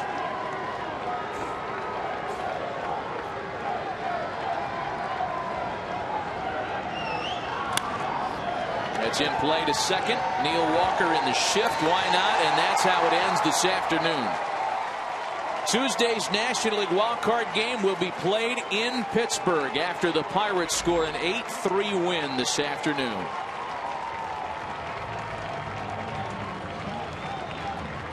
Greg Amsinger and Harold Reynolds are standing by. Let's send it back to them at the MLB Network studios.